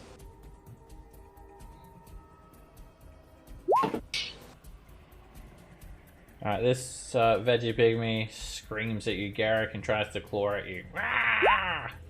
And it's a crit. It cuts through your stony flesh and your armor and whoosh, your shield hits you for 10 damage. Oh, don't have stony flesh right now. Oh, your armor. Cut through a gap in finds a gap in your splint mail. Surprisingly. Alright, Yazu. So Gat's doing fine now. So 5, 10. I'm going to use my inspiration to stab this one. Okay. Have advantage. You can see he's like all shredded apart. Continues to regenerate. That hits. And which one are you splashing it onto? The king. Alright, wait, what? Which one's the king? This guy. Yeah. The crown. Which one are you splashing the fire onto? Oh, the one, the beast. Okay, the dog. Alright, I think you're missing some damage from your splash. Yeah, my splash damage. Sorry. It's oh yeah, that's It's a separate two- macro, isn't it? Okay. It's. Oh, okay. No, actually, no. The splash damage is wrong. It's your spellcasting modifier. It's not. I didn't do this macro. I think you had it wrong there too, Garrick. Maybe. Oh no. What's your No, charisma, Garrick? no. 20?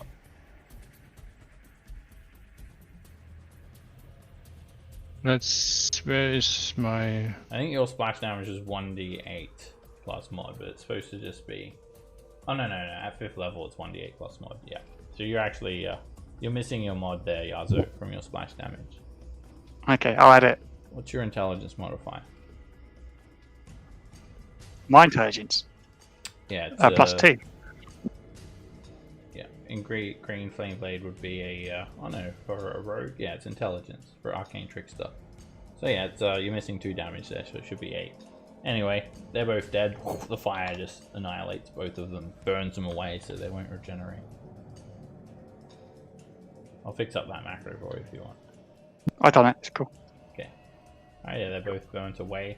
There's no coming back from being burnt. These things. Can I use that one?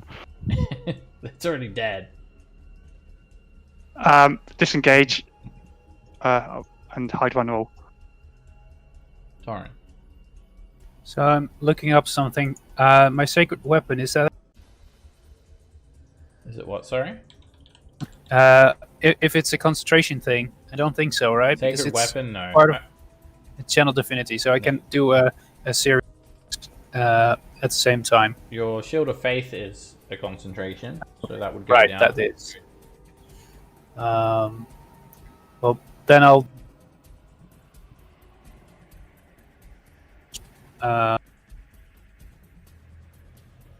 my map is... right, there we are. Oh, the big creature is gone now. Yeah, when you look around, Well, then I'll you're attack... just seeing the 2, lowly veggie pygmies, but there's this fire giant. Trying to grab people too. Right. Okay, I'll turn to the fire giant. When you move away, a veggie pygmy tries to claw you. And it bounces straight off your shield of faith. Nice. So I'll attack the fire giant with my sacred weapon. Miss. Bounces off his armor. And I'll do a second attack. And I'm very lucky today. Kind of stomps his foot on the ground. It shakes the ground and causes you to swing wildly and miss. Well, end of turn. Millhouse.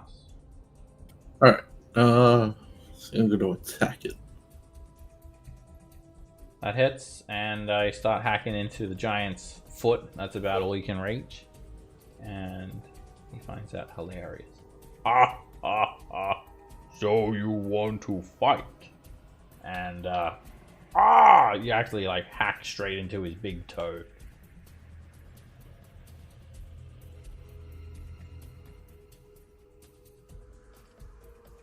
He's barely injured.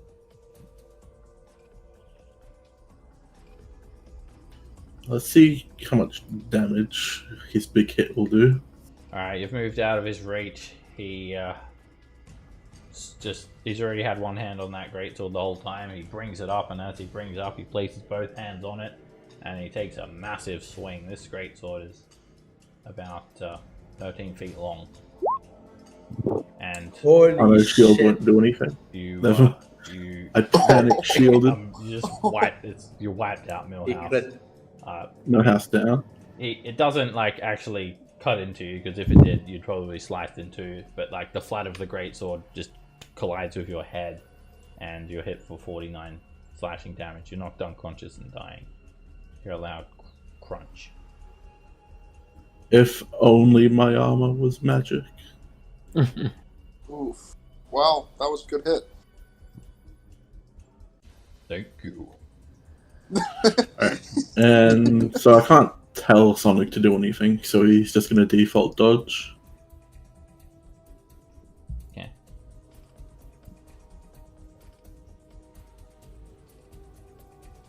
Nim. Oh, goodness. Okay, well, I'm going to go over to Millhouse. My movement. I'm going to do a little thing. Where is it in my list of crap? Too many spells in here. Healing word. Get back the frick up, Millhouse. You get 5 points of healing. Hee hee. That's cure wounds. Cure wounds or healing word? Cure wounds is what I did. Okay. But I'm tapping him like, get up! You wake up, Millhouse, and you have a headache.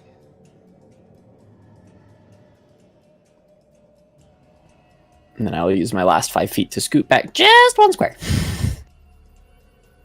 You feel the wind off that giant great sword attack still when you move there. Alright, this veggie pygmy is going to run forward. King! King! He says. Your king is dead. You wanna follow? And he hits you for 3 damage. The veggie pygmy is enraged and inspires him to actually hit.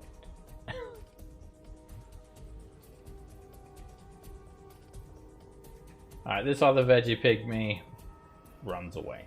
It sees the king gone and it flees. It runs, darting in between some trees and buildings and runs away. And this one does exactly the same thing. Ah, king is down! Run for your lives! He was Your such a friends fun are guy. running. We will remember him as a fun guy. Alright, the other veggie pygmies already engaged with you, Garrick, and they're actually more angry than scared. Damn it. And then you try to claw you, but it's a miss. You've got half cover because there's a wall there, Garrick, so it just hits the wall. More guys. So Morgus will look at the fire giant and will be like,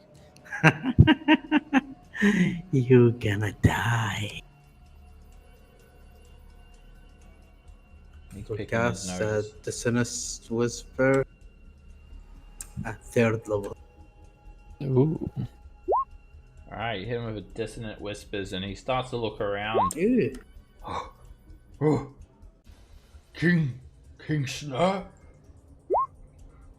Oh, I'm And sorry. he has to run away from me. Alright, he takes the damage, but he's already used his reaction, so he's not able to move. So with the psychic damage, you kind of just see he gets a blood nose. Definitely hurt him though. Yeah. And then my turn for now with EOT. He kind of wipes his nose with the back of his gauntlet. Garrick. Okay, I will take a chance. One friend already went down. I can't lose more, so I'm running over here. Now we got him! He's running! All 3 try to claw at you. The first one was the one with the cover, and they all miss.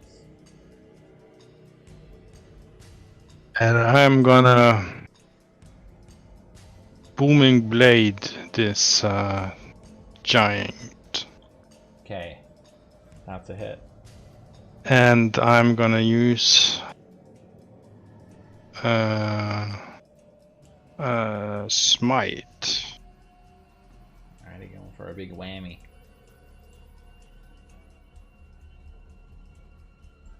Alright, the psychic blade, you just kind of pass it through his leg, and that psychic energy just immediately hits his mind. He flicks his head back, taking 14 psychic damage, You've also burnt into his leg for 13 radiant with the smite.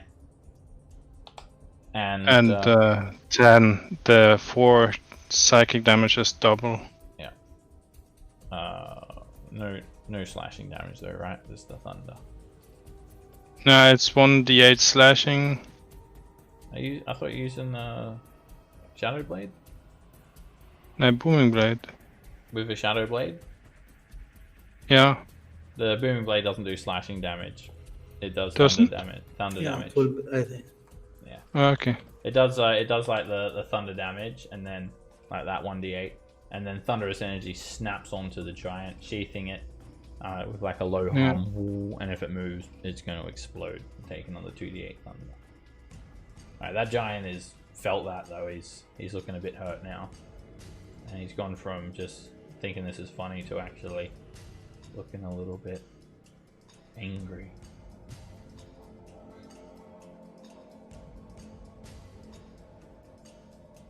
And any more movement or bonus action? I was reading a spell.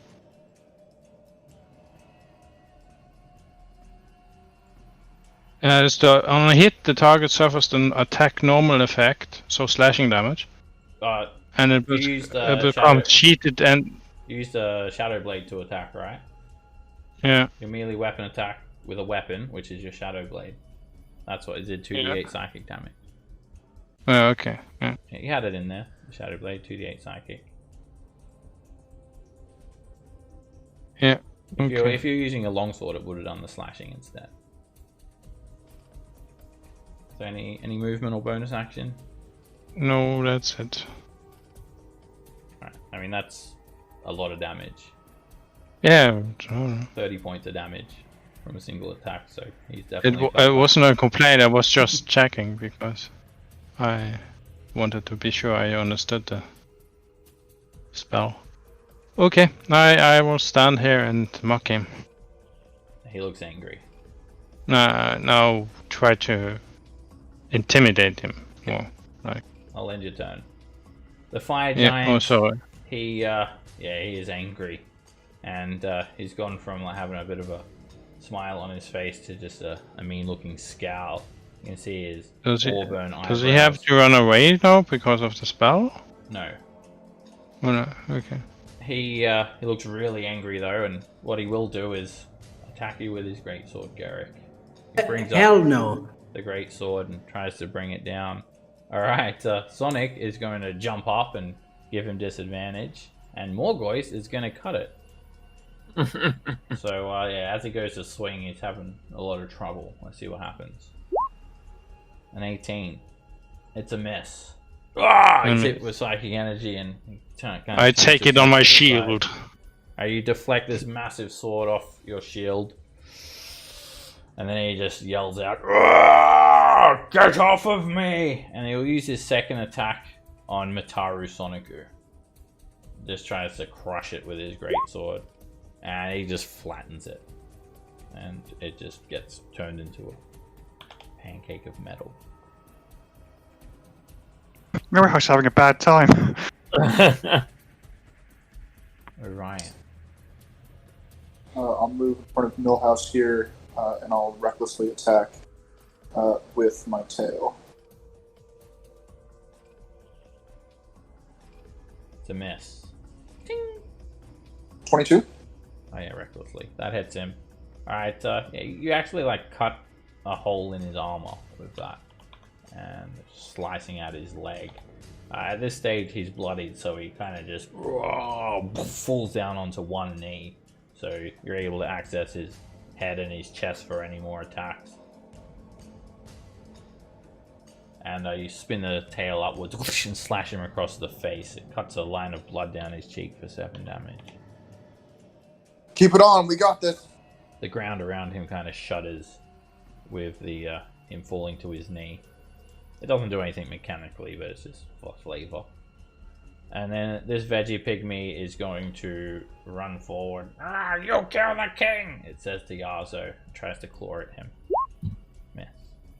Go away, veggie pigeon. Not a pigeon! Alright, Yazo. So I'm going to have to move away. I know it's going to scratch me because my armor's not great. Alright, it's gonna claw, and it's a miss.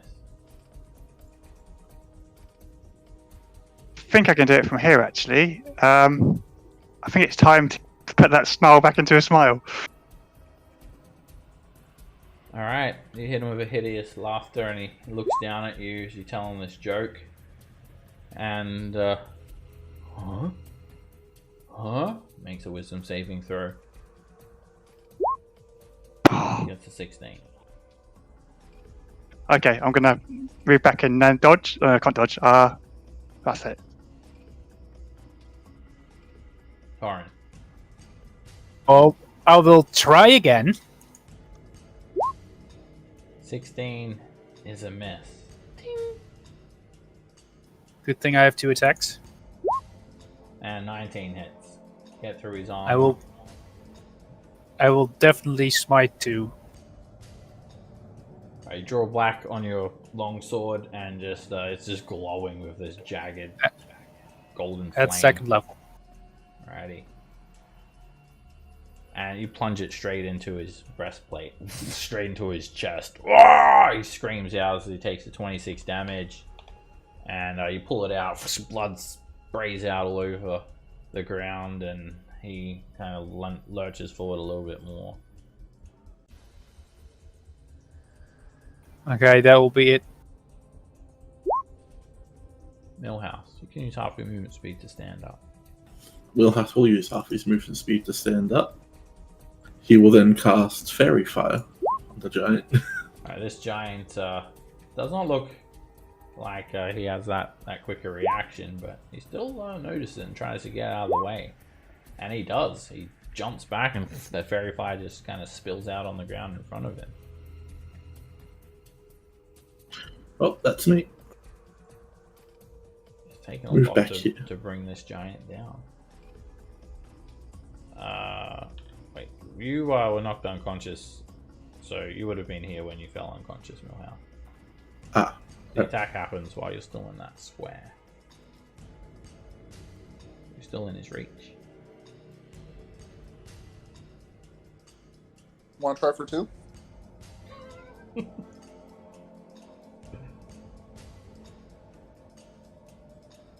What do you do, Millhouse? I wanted to try to make it to the darkness to hide in there, but I don't have enough movement speed. You can go through the giant space. He's like way too big. He's like 2 sizes bigger than you. Yeah. Anyone can move through his space. It will still be difficult terrain. It wouldn't. Nope, he's not going to slow you down. No. Yeah, he's like you're barely bigger than his boot. You just like run around him or under his legs. Right. In the darkness I go. Nim. Alrighty, we gonna get a little bit crazy, but I'm just gonna do it because why the frick not? Hee. I am going to do conjure animals. Alright. I'm gonna conjure 2 dire wolves because they're both challenge rating 1, so I can do 2 challenge rating 1s. With conjure animals, you don't get to choose the animals, only the challenge rating. Challenge 1 then, so I get 2 of them. Alright. Let's see what you'll get. Probably wouldn't be wolves. I like to choose something that's kind of native to the environment that you're in. Octopus. Sharks. Definitely going to be sharks. Land sharks. Lava sharks. Probably going to be some sort of dinosaur, really. Alright, let's see. The only dinosaur with challenge rating 1 is Deinonychus. Yeah, I think that's what it's going to be. Let me see, though. I might pick something else. I'll take a look. Could be a giant constrictor snake, maybe. No, that's higher. Okay.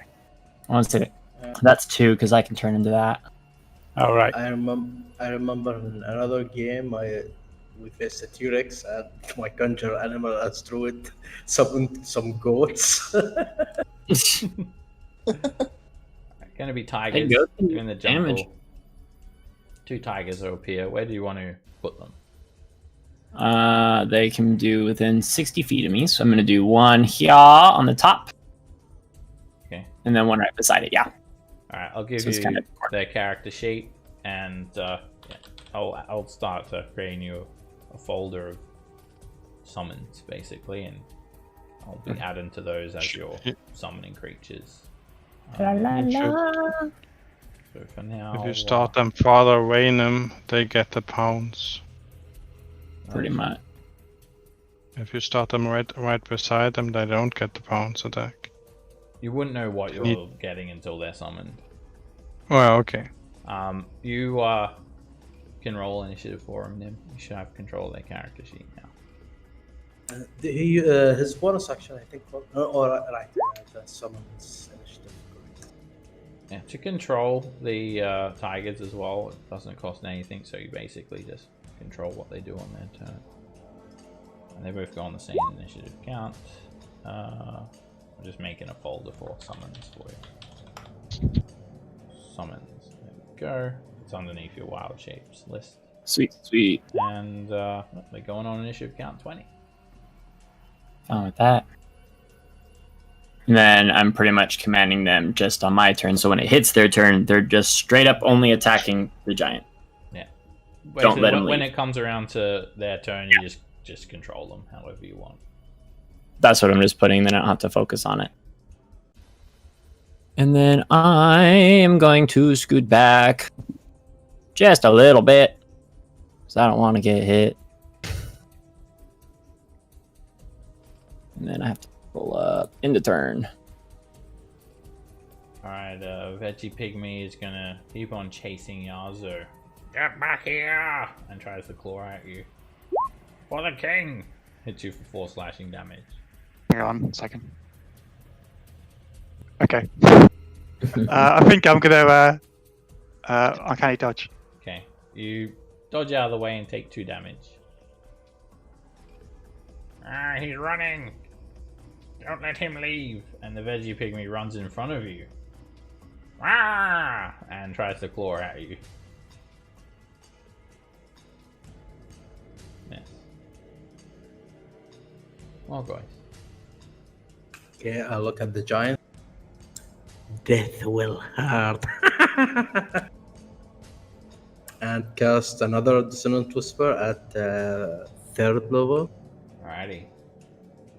Flood his mind with another psychic assault. And here comes his save. He succeeds. But So he take 8 psychic. yeah, he almost starts to run away, but he shakes his head and more blood drips down his nose. He's very badly injured. And he looks like he's close to falling. And that's it for now. Garrick. Well, I'll raise my blade again and do the same as last. But that didn't work so well this time. Yeah, he kind of just moves back and swings through the air.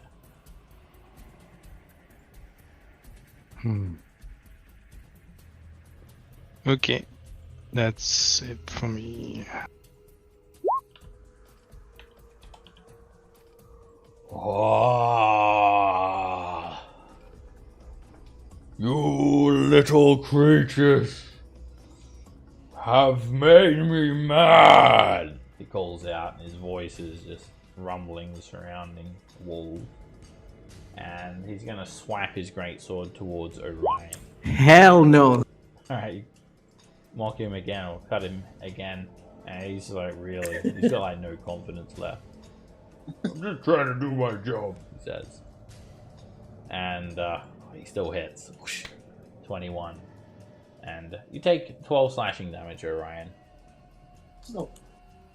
Good guys. And then he'll make his second attack on Garrick. Kind of rubs more of the blood from his nose. And pretty much the same thing happens to you that happened to Millhouse. He doesn't like directly hit you with the blade. Instead, the flat of the blade kind of hits you on the head and just and knocks you clean out cold, unconscious and dying.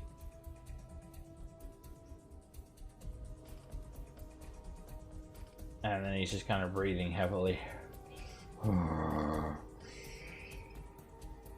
I will take my sacrifice, he says. He proclaims. I'm still concentrating on the spell, even after losing. You're still maintaining concentration.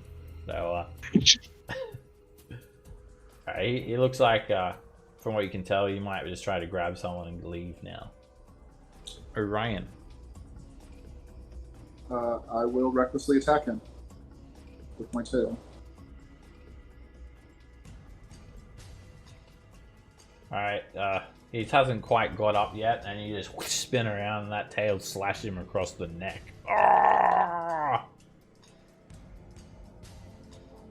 One more. And you go to swing again, he just holds up his massive metal arm and just blocks the attack. That's what I got. Tigers. They are both going to bite it. You hear the wow, and they jump on the fire giant. It just pushes the first one off. It's a mess. And the second one hits. I guess it's trying to actually drag him to the ground, so it bites onto his leg. Just like the tiger's teeth sink into its flesh, and then just like yanks the giant back. But the giant doesn't budge, but so badly injured. Fine with that. That'll be their turn.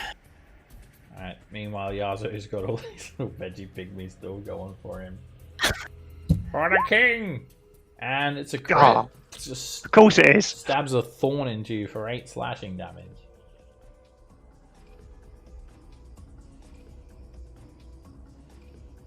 They've this regenerate as well. This guy's actually looking like he's not injured anymore. He was a little bit hurt, but he's back to normal now. Yazo. Alright, so I'm going to dodge. Alright, when you move away, both veggie pygmies try to attack you. Disadvantage. Miss and a miss.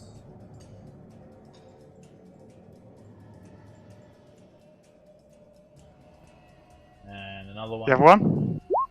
Miss. And dash. Get back here! He's escaping! Alright, I'm back. Alright. I will. Yeah, I will do it. Try it again. Nope. 13 is a miss. 18 is a hit.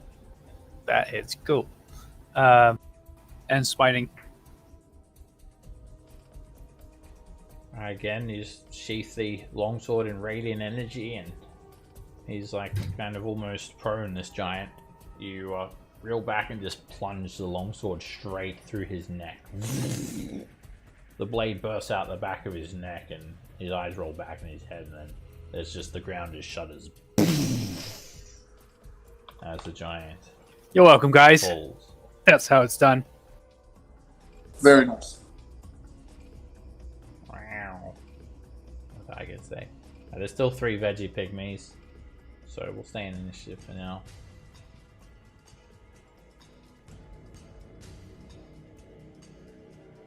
Someone might want to heal Garrick. When you're gonna move, or Millhouse. No, I'm staying there. Firebolt at that one in the front. They kind of look terrified after seeing that fire giant fall, and they look like they're on their back leg now. There's nothing left of that veggie pygmy. He turns into ash. Nim. Yeah. Garrick's down. Can't have that.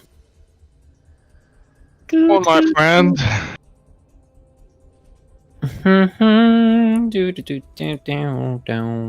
Oh.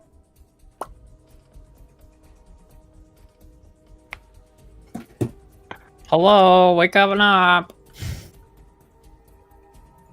What a lovely face to wake up to. That's my turn. These veggie pygmy. Ah! Run for your lives! They scream and run away. Both of them dash into some ruins and they leave this fire. Flee with terror. Oof. I'll remove my darkness. Everyone okay? Yeah. Yep. Yeah, perfectly fine. So, is there anyone who could wield a 13-feet sword? Oh man, I wish I could. We Would can you get like advantage with that I'll experience. make you guys a deal. Yes, there is. He's dead. If all 7 of you carry it, you can make a swing with disadvantage. Man, I am okay with that.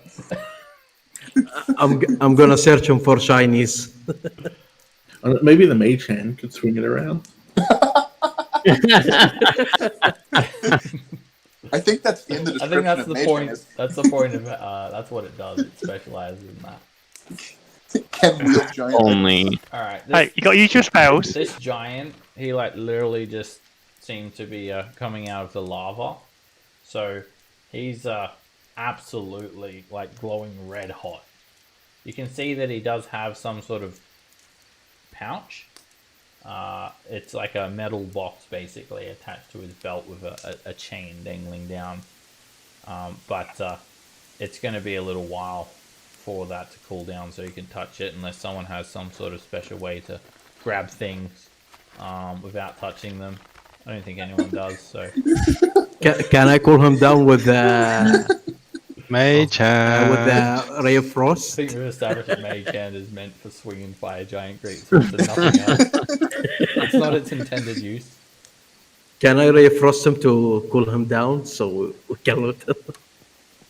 I mean, Ray of Frost, it actually wouldn't work on him because he's not a creature anymore. No, I mean just like to freeze him to reduce the heat.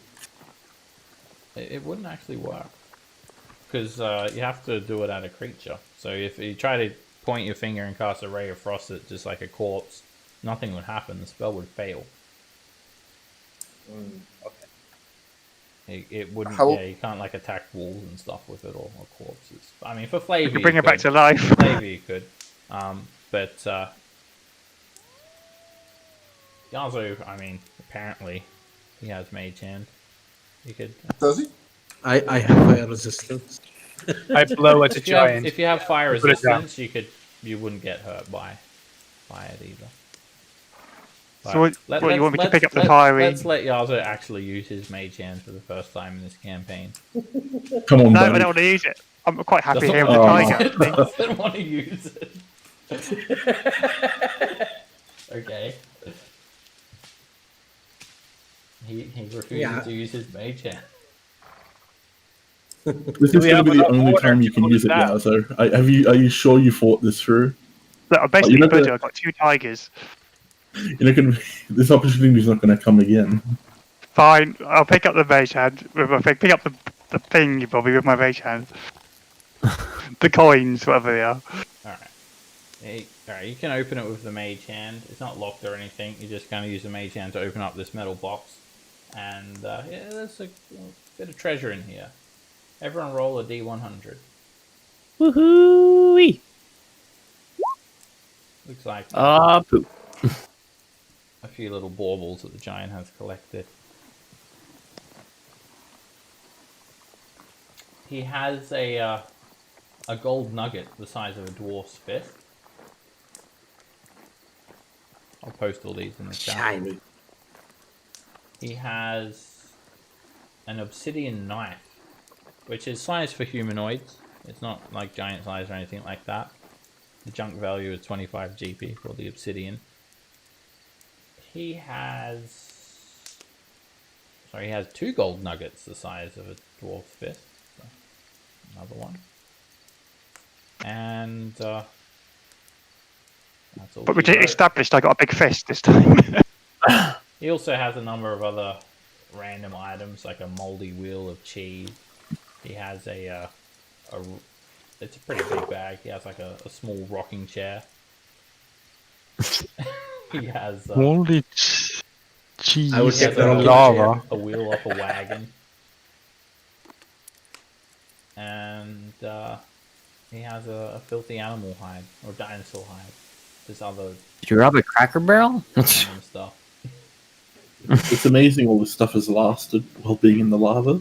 Well, it was in a metal, Especially the cheese. an enclosed metal box. Still, the cheese. Wasn't the metal melt and the cheese? Cheese You got is, fondue. it's a hard cheese. It doesn't melt. Even Yo, hot and the lava. cheese melts. It's I a- will, It's a halloumi cheese. Okay. in the meantime, do a lay on hands on Garrett. Parmesan is a hard cheese. That Parmesan. melts. It's That melts. it's so crusty that it's not even. It's just like a block. It doesn't even melt anymore. It's melted I and will- reformed so many times. One of use the this. most expensive pasta dishes is melted in a block of Parmesan. Flambéed. I'm sure you could I like, make something with this. $2,000 or something like that. You've got some cheese and some mushrooms. I hate Crickets. cheese. Do we want to check on the grung real quick? Make sure they don't roll into the lava on accident. He's definitely trying to roll free. Surprisingly enough, he's doing that away from the lava. But yeah, no, actually, he can't even move. He's completely tied up with vines, and he's calling out to you all.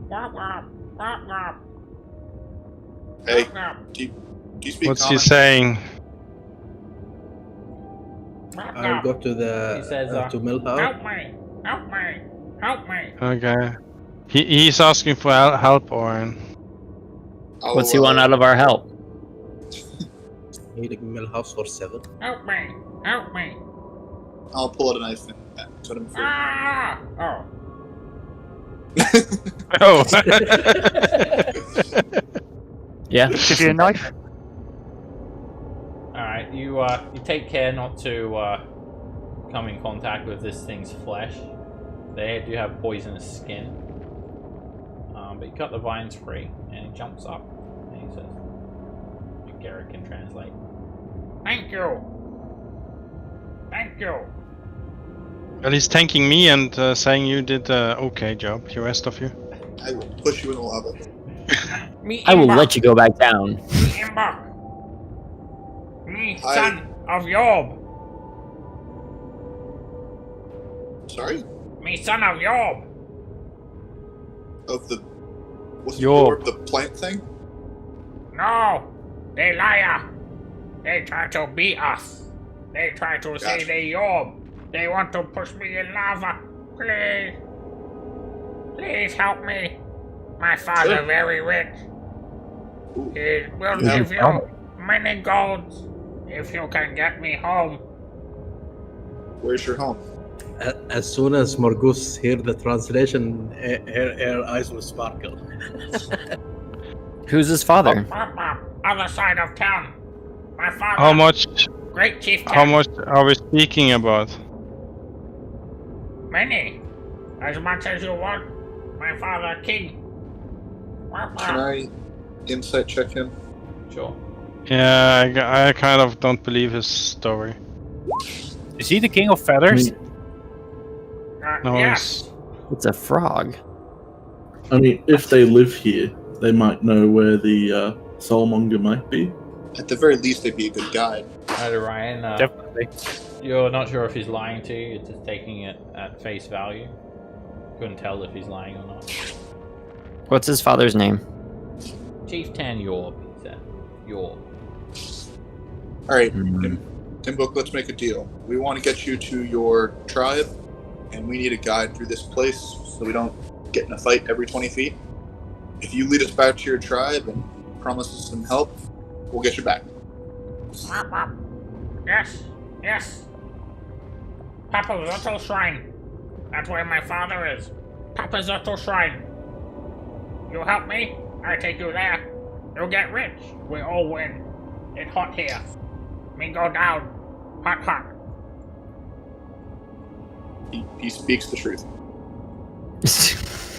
Definitely. Alright, as you It's guys save this grung.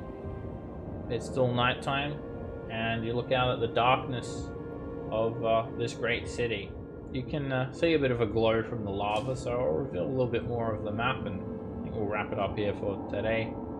Yeah, you just see like this great rift of lava, and then there's just like this sound of a waterfall just hitting the lava to the north, creating this massive flood of steam. Oh, That's Turkish relaxing. bath. That's relaxing. Yeah, nice sauna over there. You just have to jump in the lava. Alrighty, so we'll wrap it up here, and we'll take it from here next week in Ormu. Nice. Oh. Very nice. Yeah. Good job, you guys. Yeah. Good job, team. Also, we can take somebody off the death list too. Yeah. Well, I mean, they might be dead soon.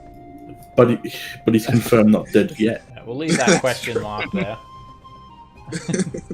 And yeah, you know. And what about the goat? Lunchbox 2.0. Did we give Lunchbox to Hugh and Musharin? Lunchbox died. Oh no! Mushroom died, right? When did Lunchbox die? He came in to Lunchbox fight. he ran into the lava guy, He risked his Salamander. life for you guys. He ran in He and was brave. tried to say, yeah, he died a hero. That's why Millhouse went crazy with the axe. It was yeah. Hugh and the goat ran in screaming and run and start attacking the fire newts when things were looking bad. I'm pretty sure there's a subclass. Battle raging goat herder. Exactly. Just play a satyr, half goat. I think you're talking about the battle shepherd. Battle shepherd. Alright, so you've got 10 days left until Syndra dies, and you're in Ormu now, so you just have to find the Soulmonger. I'll see you guys next time. Well, that's just all. Alright, see you guys next time. Later, And Seb. also, Killark, thanks for joining. I hope you enjoyed the session. If you have any questions about Yeah. anything, feel free to message me at any time.